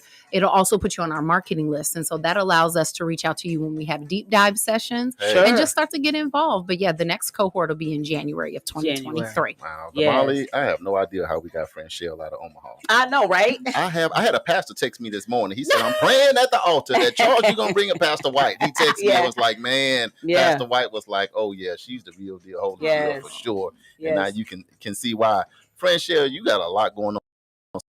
Then you got the going on. But for the people listening in, they hit me. Don't call me while I'm live. But anyway, they want to know how can they connect with you. No, she's not gonna give y'all her mama's number. No, so you know what? Give them. People don't see developer. You made history. You got to remember, you're a big deal. It's a big deal. I know you're humble, but it's a big deal. But I can't get. So let the people know if they do want to follow any of your processes, social media, or any of those things, what do they contact you? Okay, so this is where I get a little serious. So begoodddevelopment@gmail.com is the best way to get in contact with me. Yes. I have no social media. And so it's just me out here doing the thing. It's like, it's funny, when we started this process, it was about making a difference. It wasn't about being public. It wasn't about, putting ourselves out there and being promotional. And so now we're actually building the system. So we're in the process of creating the website, creating the social media on Facebook and Instagram. But for now, you can just follow Francelle Abdallah or begoodddevelopment@gmail to get in contact. Awesome. But I also want to say, I first want to first of all, give honor to God, because that's the reason why we were able to even launch and step out and say, okay, this is something that we want to do. Yes. And I want to really thank the Tulsa community, because with support, in particular Black Tulsans in North Tulsa, we would not have been able to be successful in the project. Yeah. All we wanted to do was make sure that community saw for itself what they were saying on paper. And so it was their dreams. It was their aspirations. It was listening to Mike Reed for hours talking about North Tulsa and what could be developed that allowed us to be able to create and design something that was really meaningful. I want to give a special shout out to the folks on our team, J.E. Dunn Construction, Lee Simon Design and Construction, Method Group, Wallace Engineering, 360 Engineering. I mean, there are a host of other folks, Rosen Preservation, and Sohal Harper, the leadership committee for the Greenwood Kirkpatrick Heights Master Plan. Damari Myers. I mean, there were so many people that made sure that we were successful and made sure that this was a process that was equitable. But I think the next step is communities got to hold us accountable, and thus the city accountable. That's right. right. That's right. It's one thing to win, the thing to get it built. Yes.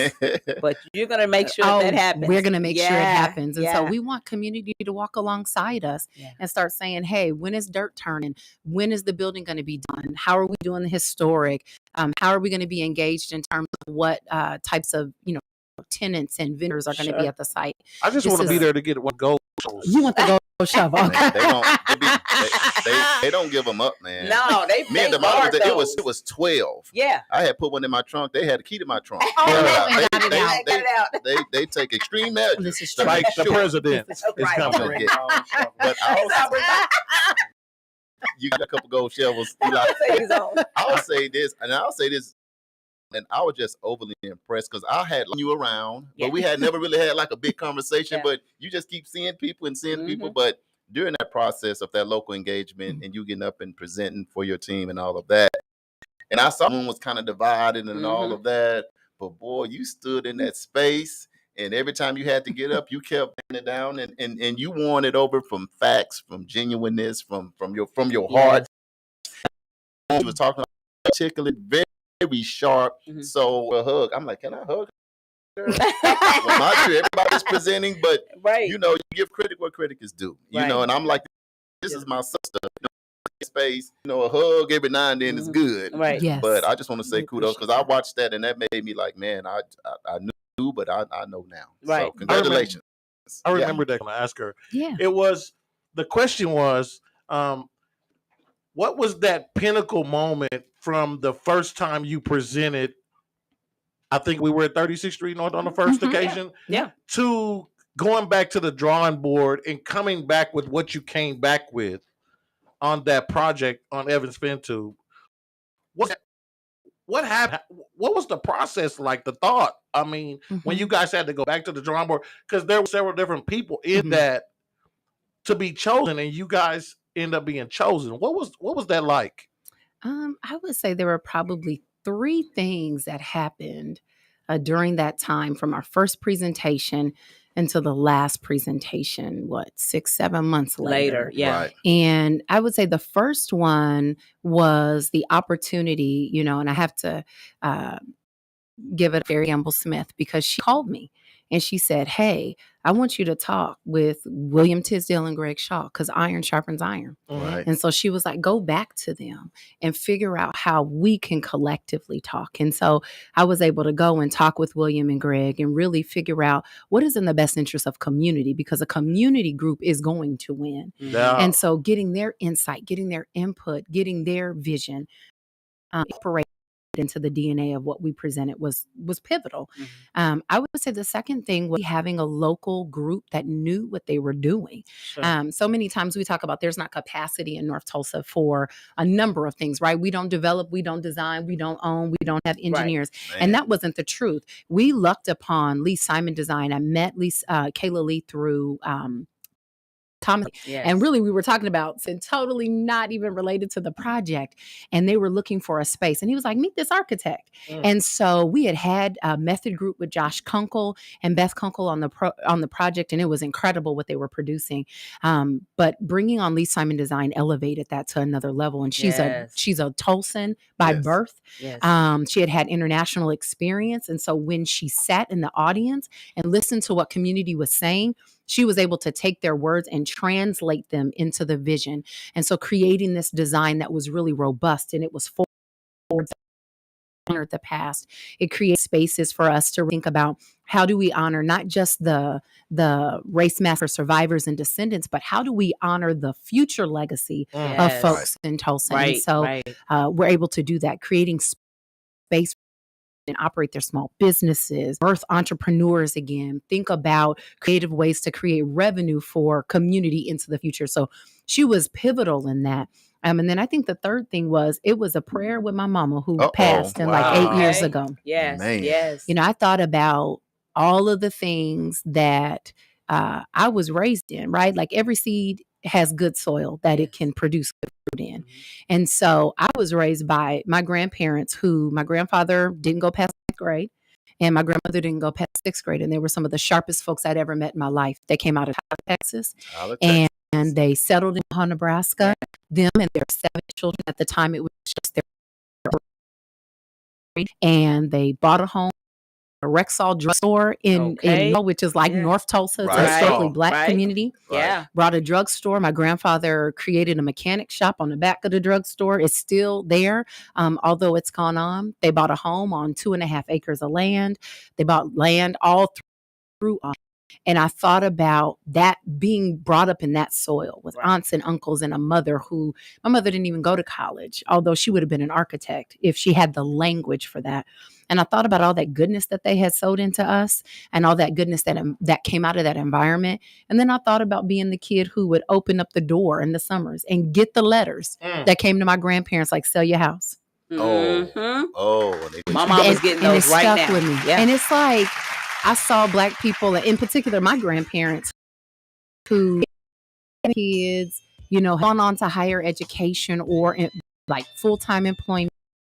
I saw the land that they had sat on, really cut by eminent domain. They built Highway 75 in the back of my grandmother's house. So she lost 1.5 acres of her land. That's not good. That's not good. And I saw the impact of development on our community. But look at God work. Look at the payback. Absolutely. Yeah. Absolutely. So this was a way just to restore. It was an opportunity.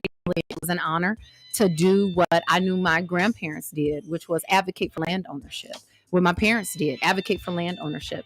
And so this was our way of advocating for community land ownership in whatever way was possible. And so after that conversation, I felt confident, like, okay, if God be for me, who can be against me? Right. Yeah, real. That's big Thank stuff right you, there. Tess. So that, because when I'm listening, it's like what she did for herself individually. It's kind of what they had to do as a team for the community. Right. She went back to her own historical stuff. Right. She looked at the right now. She took a little look into the future and she put that thing together for us. Good. That's Between Sherry and her mom, it was match made it, and they back together in heaven right now. Hey, come on. Right, y'all share this video because that's a testimony. Your life is your testimony, and that's one. It's a big thing. Well, these hot topics are going to get a little bit hotter because we got a special guest that called me this morning. He said, Charles, I'm on the show. I'm like, we already got the show, Charles. I'm putting on my stuff now. I'm going to meet you at KBOB. And I said, yes, sir, to the one and only Mr. Eli Grayson, because something huge coming up. Damali and I read the article, and we need to make sure we get this information to the community. Damali, what you think about that? So, Eli, go ahead and give us the 1, 2 over time so it just makes sense. Yeah, one person always welcome from another mother, 2 times removed, but whatever. So go ahead and give us a little information now. Right. A little bit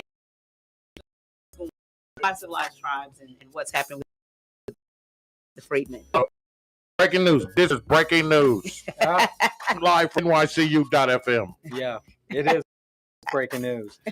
The Senate, the U.S. has agreed to hold a hearing on the freedmen. This is the first time in over a century, if not longer. And it's July 27th. I believe it's at 1, it'll be 2:30, maybe it was 1:30 Central Time. It'll be live on C-SPAN. Wow. I think there's going to be a Facebook link to it. We're not sure yet. We're trying to confirm that. And a lot of it has to do with Indian housing and language that was put into a bill back in 2008 that if the Cherokees kick out their Black people without a federal court order, their housing money. The whole thing about removing that language, which actually gave protections to the freedmen, the Cherokee freedmen in particularly. We negotiated that the Cherokees want that language out because they're in compliance with that treaty, with their treaty. And so they felt they were being singled out by still having that language in the Nahasta Act. The Nahasta Act is the Native American Housing Act, basically, that provides Indian housing to tribes around the country. But if you ever go read Nahasta, you get to the last paragraph, and out of the blue of 1,000 pages, it says, if the Cherokees kick out their Black people without a federal court order, it's just in there. I mean, it's the last paragraph in the act. And so it forced the Cherokees basically into federal court because if they wanted to kick out the freedmen, they would have to go to federal court to do it. They just vote them out. Right. Okay, so that was back 8. Barney Frank was chair of the services that got that through. Um, anyway, so now today the House is back up for reauthorization. A new bill has been written. And so the Cherokees want that out because it singles them out. Our position was that, you're right, it does single you out. So let's be more inclusive and include the other 4 tribes who are still in violation of the treaty. Yeah. Just said, any of y'all kick the blacks out, you will lose your housing money. Right. So this is how this came about. So this phone call back in April, I believe it was saying, well, if we back off that language, the Senate would actually hold a hearing. And we've been trying to get a hearing about the freedmen for decades now. Right. Eli, can I do this real quick? Because we have so many new listeners. Just what is a freeman? Just hell no. A freeman is a generic term used for any black person who was enslaved by anybody back in the 19th century. There were Mississippi freedmen, there were Alabama freedmen, there were Tennessee freedmen. Right. And the 5 tribes, the Choctaw, Chickasaw, Seminole, Cherokee, and Chickasaws, they enslaved African people. And at the end of the Civil War, a year after the war actually, in 1866, these tribes who had allied with the Confederate States to protect their sovereign right to enslave black people, by the way, they lost the war. And as a condition of surrender, they had to end slavery. And their enslaved people in their treaties became nationals of their tribe, citizens of their tribes. So those people became known as Creek freedmen, Choctaw freedmen, Chickasaw freedmen, Cherokee freedmen, so forth, because they had been enslaved by the tribe. So what we're dealing with today are freedmen descendants of these tribes. And we say that because in like Article 3 of the 1866 Creek Treaty, it doesn't just say their enslaved people have rights, blah, blah, blah. Right. It says, and their descendants. To cut that opportunity off for the next generation, it's forever, as long as the tribe exists, forever. So will they all be called freedmen no matter what tribe they come from, or will it be different names? No, with only 5 tribes enslaved black people.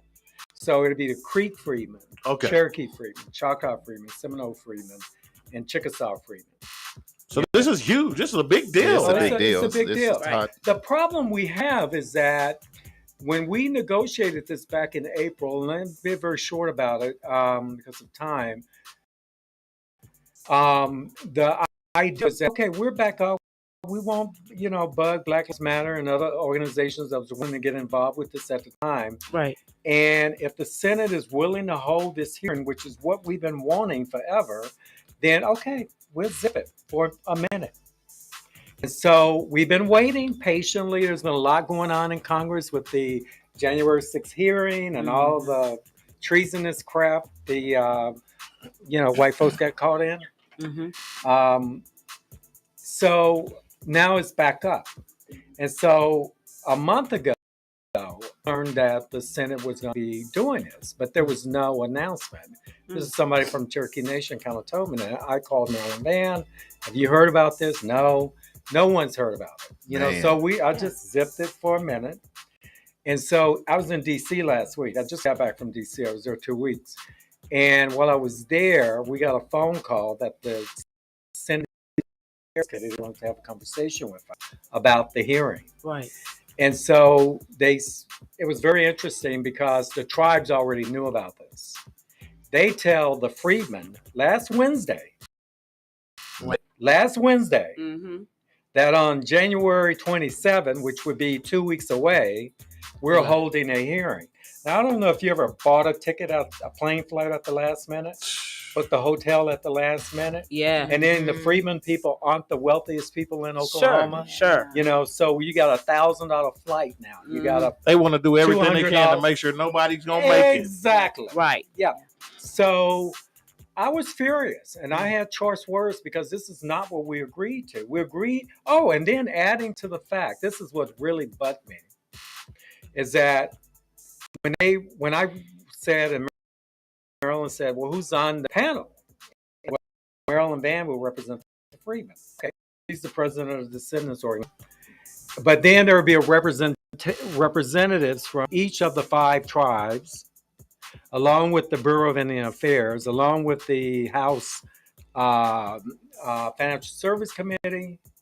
And so, well, how long is this hearing? An hour and a half. So how long do we get to talk? 5 minutes. So you got Marilyn Van representing the freedmen. This was about the freedmen. Got a minute each to talk about 5 trees. Wow. Wow. The game is to Impossible. It's crazy. Mm-hmm. It's so this is the game. And I was upset mainly because, first of all, the tribes have access to the Senate Indian Affairs every day, all day, not 5 days a week, 7 days a week, because they got these people private sales. Mm-hmm. They're the campaign donors, all of this. They have access to the Indian Affairs Committee anytime they want to have that access. Right. And so the hearing was supposed to be the 5 freedmen in the 5 tribes, the 5 different groups, and to make up the freedmen. The Jedi mind trick. Huh? Yeah, and their opportunity to finally speak before the Senate on having legislation that would actually include them when they write Indian health care bills, they write Indian housing bills, when these business bills goes out, when these federal contracts goes out, the freedmen would have an opportunity. Because the reason it's important, because the treaty says that the enslaved people of African descent held by these tribes are now to be treated the same as the Indians. The same. That's what it says. Yeah. So if you get Indian housing, we get Indian housing. Indian health care, we get Indian health care. Right. Okay, so, but the tribes have went about, along with the Bureau of Indian Affairs, and have denied freedmen access to any of this in the past. Right. And the Department of Interior, BIA under the Department of Interior, has basically allowed this illegally, knowing that the treaty says a specific thing. Yeah. Recently the U.S. Supreme Court ruled on the EPA and basically told the EPA, you can't create laws without Congress. You just can't make up stuff, run out there and create policy and say this is federal law.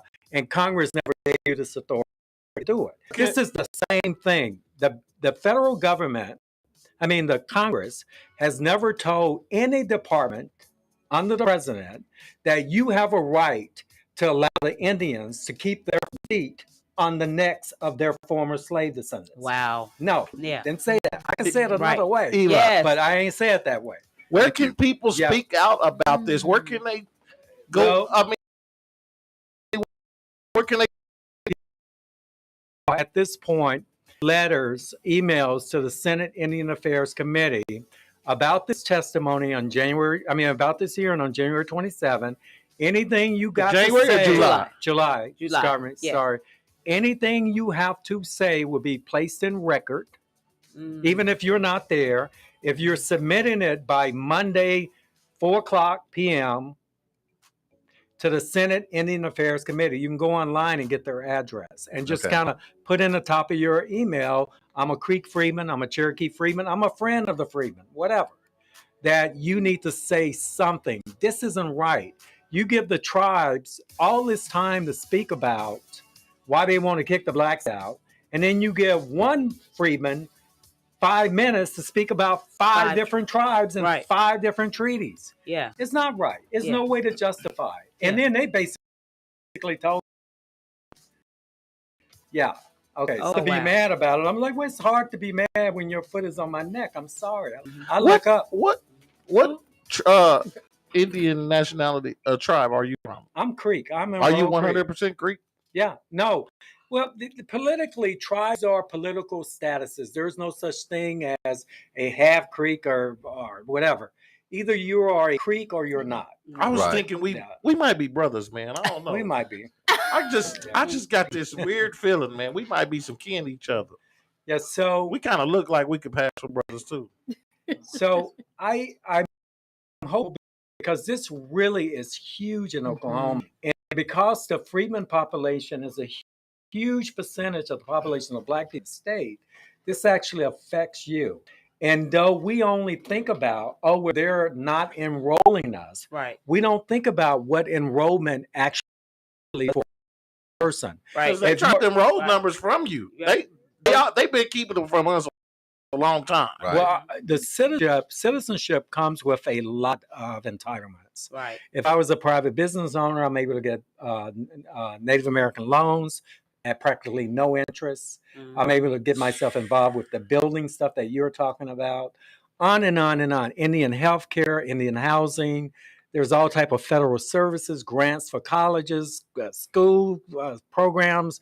I mean, the list goes on So and you on mean and to on. tell me if I'm Indian and I get a roll number, Yeah. and I got all these resources over here where I can go start my own business, Right. build my own new house, and all that stuff is interest free? No, it's just easier. Some of it is practically interest free. Define Indian, because that needs to be clear. A Indian, according to the Supreme Court on the Martin versus Mancari, is anybody who is a citizen of a federally recognized tribe is a Indian. It is a political status. It has nothing to do with race. It's a political status. That's why you got Governor Stitt. Mm-hmm. Right. You know, Yeah. this white man in Is that Oklahoma. why my girl is so huge here? That's like why. this thing? Governor Stitt is a Cherokee. He is classified as a Indian. Mark Wayne Mullen is a Cherokee. He is classified as Indian. Tom Cole, a Chickasaw, is classified. These are white folks. Right. They're classified as Indians.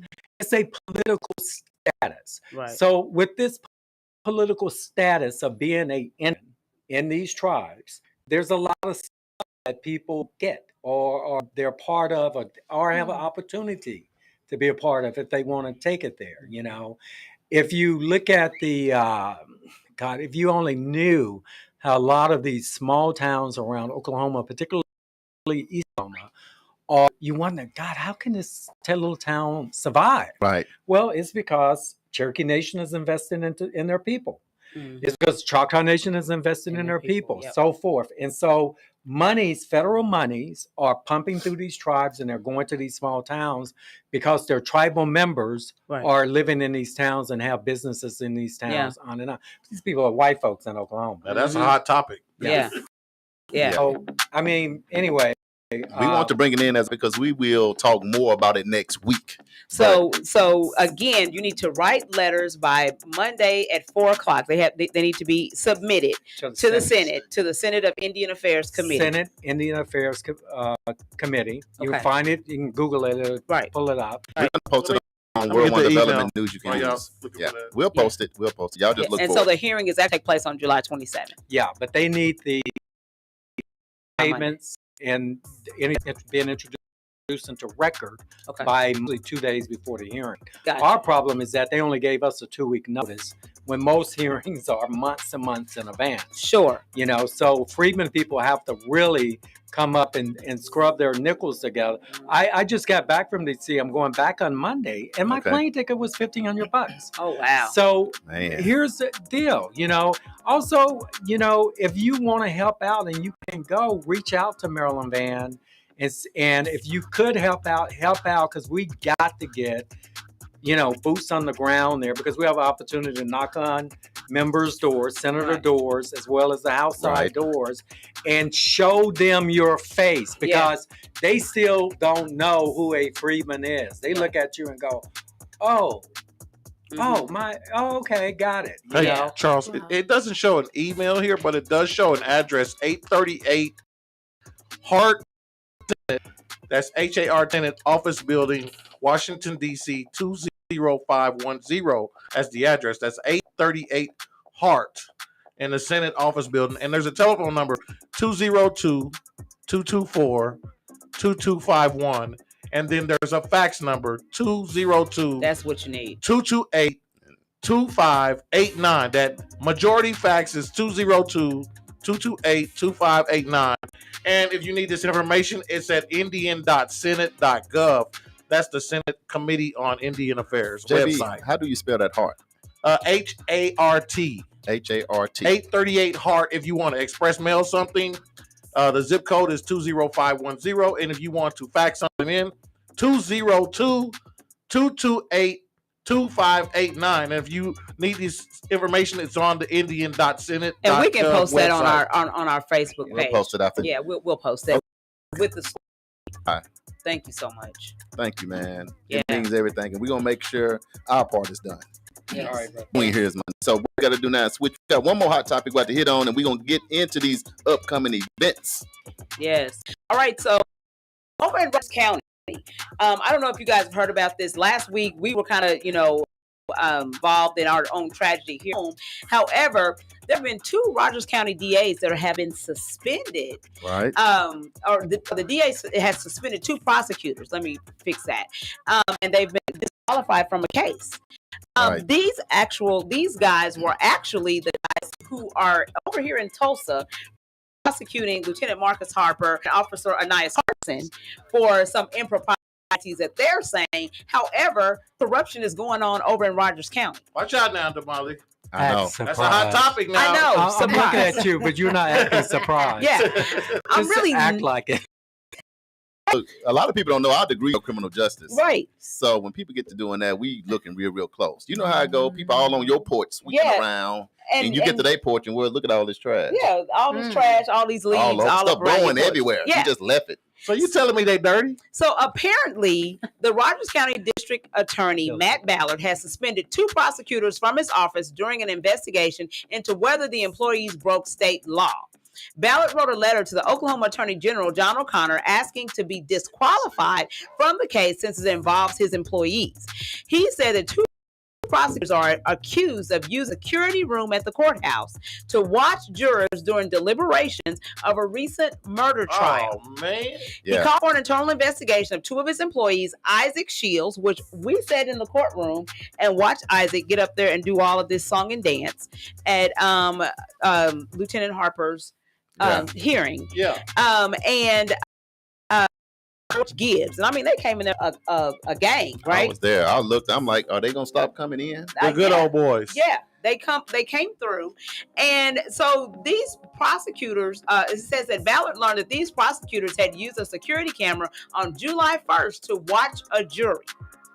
It says that they went into a security office and watched the deliberations through a security camera that was in the jury room. That's super illegal. Okay. You know what? That's a At all felony. levels. Yes. Now, see, here's the ticket about news you can use. We know what the laws are. Right. That's a felony. Yes. So now we're going to see how they handle that. Yes. Since you're way over here in Tulsa County. And it's trying to public stir up news, stuff. too. Right. And it's public news, too. So now everybody knows. Right. Hey, that's why we So, bring you the hot it's topic. just amazing, when we talk about systemic racism and we talk about, how we are dealt with,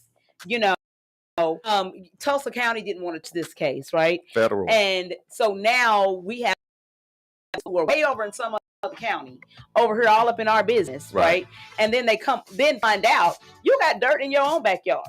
The very people that are trying to prosecute people over here in our county got their own problems. So and then you want to jump on the news, jump on Channel 6, jump on 8, talking all this stuff, trying to look all studious like you got your stuff together. Get out of here. Right. You see what I'm saying? Because it's just unfair. That's why people a lot of times do not trust the system.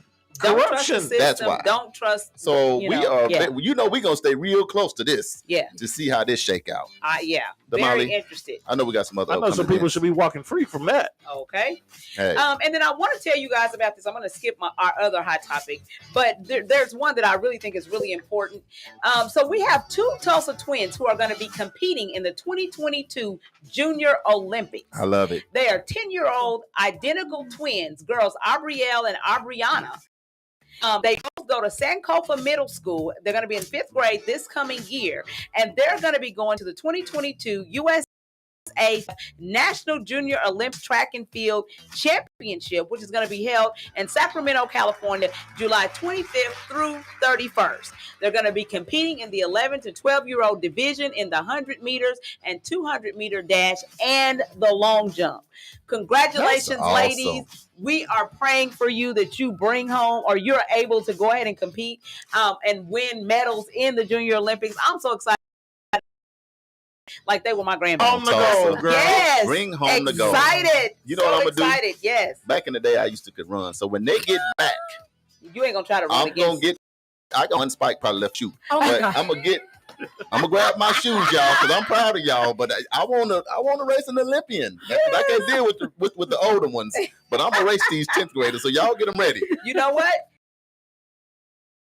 I know. But We don't- their like a coach is 17 saying, and a Don't do 40. that. listen, their coach is Anthony White, who is Jaguar Athletics. Yes. And he said that these are two of the most talented in track and field in their age group in the country. Oh, I'll take back what I said, right? They Okay, so I'm settled and postponed to a time and a different day. A quick might shout not out. want to do it. I didn't want to get by this because AJ down there in Jacksonville, Arkansas, just wanted to see it's a blessing to see you, Miss French. Thank you for your services in the community and all that you do. Congratulations on winning the project. Yes, sir. Thank you, Mr. AJ. All right, so let's just go through We're these going to upcoming roll events through these. real Get your fast. pen and pad. We just going to ease on through them, y'all. Okay, so World One Development is looking for volunteers to help serve the community. If you would like to volunteer or need community service hours, you can give us a call at 918-380-1493, or you can email me at damali.wilson@world1.com, or inbox us on Facebook Messenger at World One Development. Don't forget, if you're looking at the 36th Street North Event Center has dates available. You can give us a call at 98200-9046 to reserve your spot. Fit Again is still taking registrations for involved individuals, past or present, right here in Tulsa County for job training programs that will yield living wage jobs. Classes have already started, but you can contact Christy.Williams at fittingbacktulsa.org, or you can give us a call at 918-592-3500 to sign up. We're here to help justice involved individuals thrive. Don't forget, Prayer Time Grief Counseling are on every Sunday at 5 p.m. You can give them a call at 717-275-8940. Don't forget to put in the code 615876. You don't have to Fresh Market. You can visit them Monday through Saturday, and I think I have the wrong hours again, but we're not going to worry about that. Just go on over to Oasis at 1725 North Peoria and make your business there. I got you covered right there. So the housing hours just changed again. The temporary summer hours for Oasis Fresh Market is Monday through Friday from 9 a.m. to 7 p.m. Then on Saturday and Sunday, 11 a.m. to 4 p.m. Those are Oasis Fresh Market summer hours. Thank you for stepping in the clutch. A children's fund has been set up for the surviving children of Sherry Gamble Smith. You can make your donations at www.paypal.com/PayPalMe/honoring Sherry. She has two children that are survivors of this terrible tragedy, and we need to do what we can as a community to make sure that those babies are taken care of. Spark Saturday with Natisha Willis is happening this coming Saturday, July 23rd from 9:30 a.m. until 12 o'clock p.m. at Leadership Tulsa, located at 1151 South Elgin Avenue. This is a life mapping event that is free to the public. However, you do need to register at Eventbrite. This event is sponsored by New You Tulsa, which is a free personal and professional development coaching boot camp for eligible applicants in Tulsa who desire to change your life. You can visit them at newutulsa.com. That's NEWU Tulsa.com. And these boot camps are popping up everywhere. Everywhere. Good stuff. Yeah.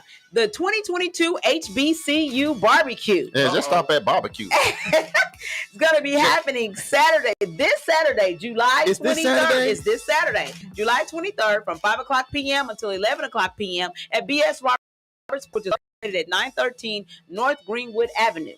Now, check this out. They're going to be having a DJ battle, a barbecue competition, the Divine Step Show, and Tulsa's largest Soul Train dance line. Ooh, Charles, that sounds like somewhere we need to be at. I'm going to be there, man. Be there. That's going to be fun. The Divine Nine going to be there? The Divine Nine going to be in the building. Sugar Bears is going to be there checking in. Sugar Bears is going to be there. Yes. Awesome. Hey, you don't need no teeth. No, I ain't going to start. Stop it. All right. Express yourself and sip the tea with District 1 City Councilor Vanessa Hall Harper, July 26th through August 16th from 6 o'clock p.m. until 8 o'clock p.m. It's going to be held at the Black Wall Street Liquid Lounge at 10 North Greenwood Avenue, Suite 101. So you can go and have a conversation with District 1 City Councilor Vanessa Hall Harper and talk to her about some things that you would like to see or some things that again, that's July 26th through August the 16th from 6 o'clock p.m. until 8 o'clock p.m. at the Black Rock Liquid Lounge. I'm not gonna do the sip the tea. I'm a sandwich. Can I eat a sandwich? I'm gonna eat the sandwich. Got some good sandwiches over there. They do have some good sandwiches I'm gonna over eat there. a sandwich You and are talk to the right. city councilwoman. Yes. Okay. All right, Tony Mason. 5th night, Utica Square on Thursday, July 28th at 7 o'clock p.m. Bring your lawn chairs and your dancing shoes. I love it. The last day to register to vote in the August 23rd election is July 29th at 5 o'clock p.m. So make sure you complete your registration form before then. And here we go with the debates. Alpha Phi Alpha Fraternity is hosting a debate on August the 4th at Vernon AME Church. We don't have the time yet. We believe it's 6 o'clock, but just stay tuned to our Facebook page and we'll be sure to get that information out to you. Jumped on. He said Sugar Barrels Barbecue Company, LLC, is defending champion in the brisket, chicken, and ribs. Okay. Yes. You better something if you like it. That's big talk right there, man. Brisket, chicken, and ribs. For that alone, y'all better get out there, The man. defending champ. He defending champion. I want to help defend the brisket, chicken, and ribs, whatever it takes. That's because he's from Mississippi. He's from Oh, Mississippi. yeah, that's what it is. There you go.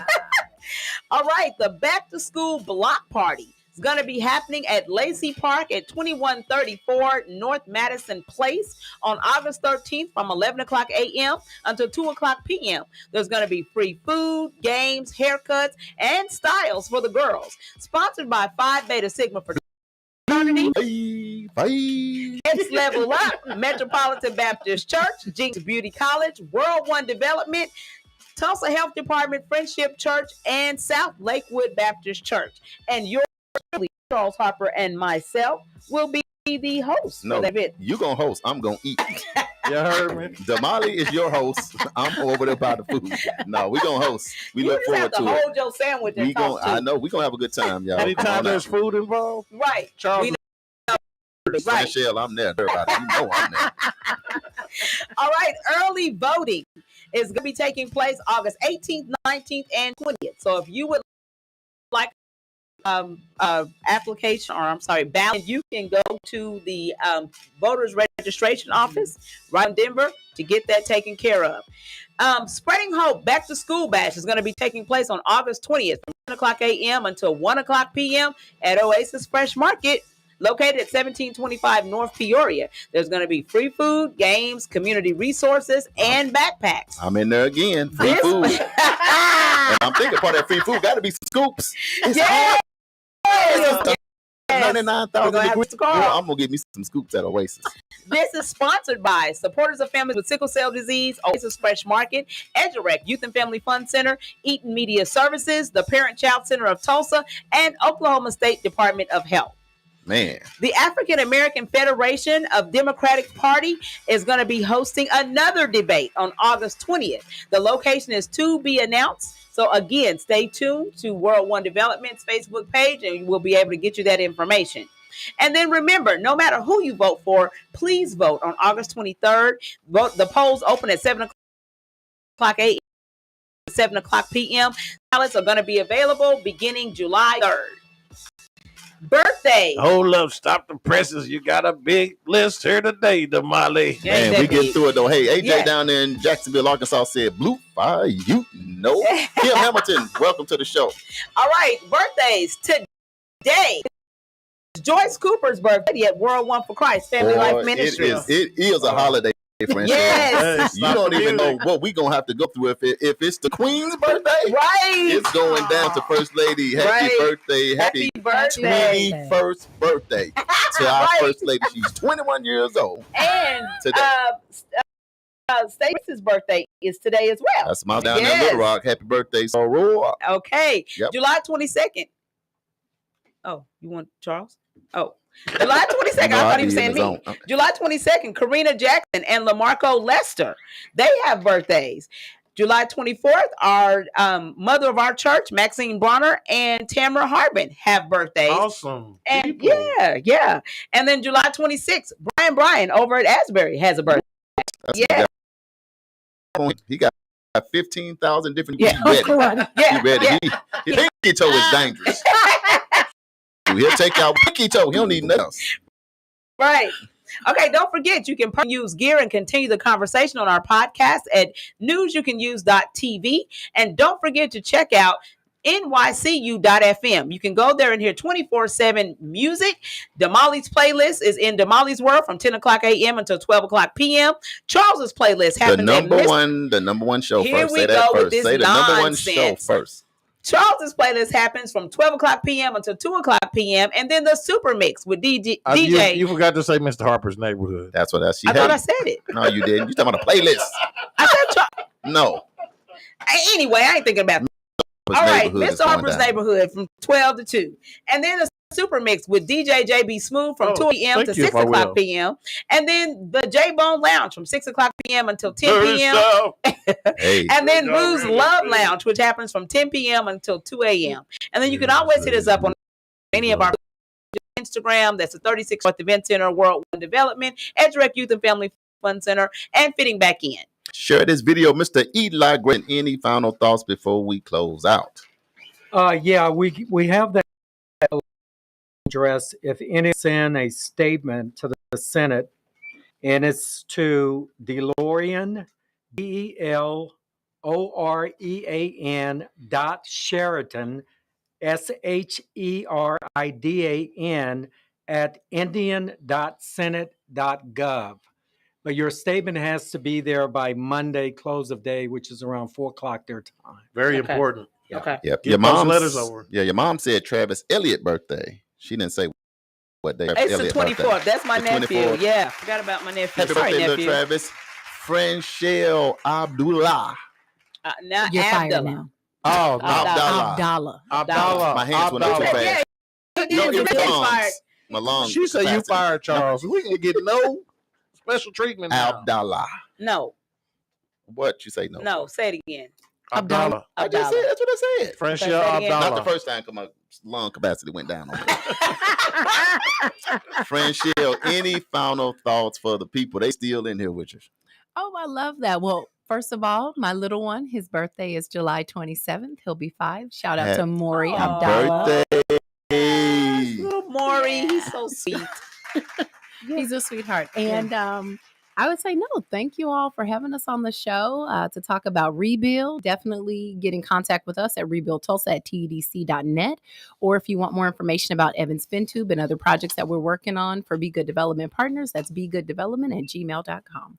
This wasn't so bad now, was it? No, it wasn't. It was nice. Great job, JB Smooth. We appreciate you, my brother Damali. Great job. Appreciate y'all, man. Yes. Keep it. Shout out one more time to Councilwoman Betsy Hall. She did an amazing job. And if you want to keep having fun with us, please consider donating to Eden Media Services to help our community radio continue to stay on the air. You can donation made payable to 21216 North Lansing Avenue, Suite D. We moving on up, y'all. And it's really important. Really important. The Juice is headed to Atlanta soon. If you saw that video, support. Please support the Juice. I'm dropping my money today. I'm dropping 100. The city councilwoman said she needs 10,000 people. No, she didn't say 10,000. She said I said my 100 already. You know, Friendship just sound good when I said it.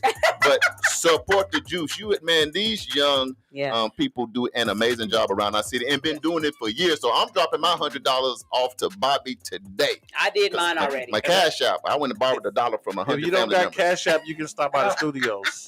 I got Bobby. I got all dollars. Don't say nothing about I got $100 bill. Don't judge me. And y'all didn't hear me say that. Look, Bobby started cheesing when he said, I got dollars. I got some ones. Hey, y'all. We love y'all out there. Thanks for tuning in with us. This has been News You Can Use with your boy, Charles Hopper. That's me. And Damali Wilson, that's me. And we are live every week. Let's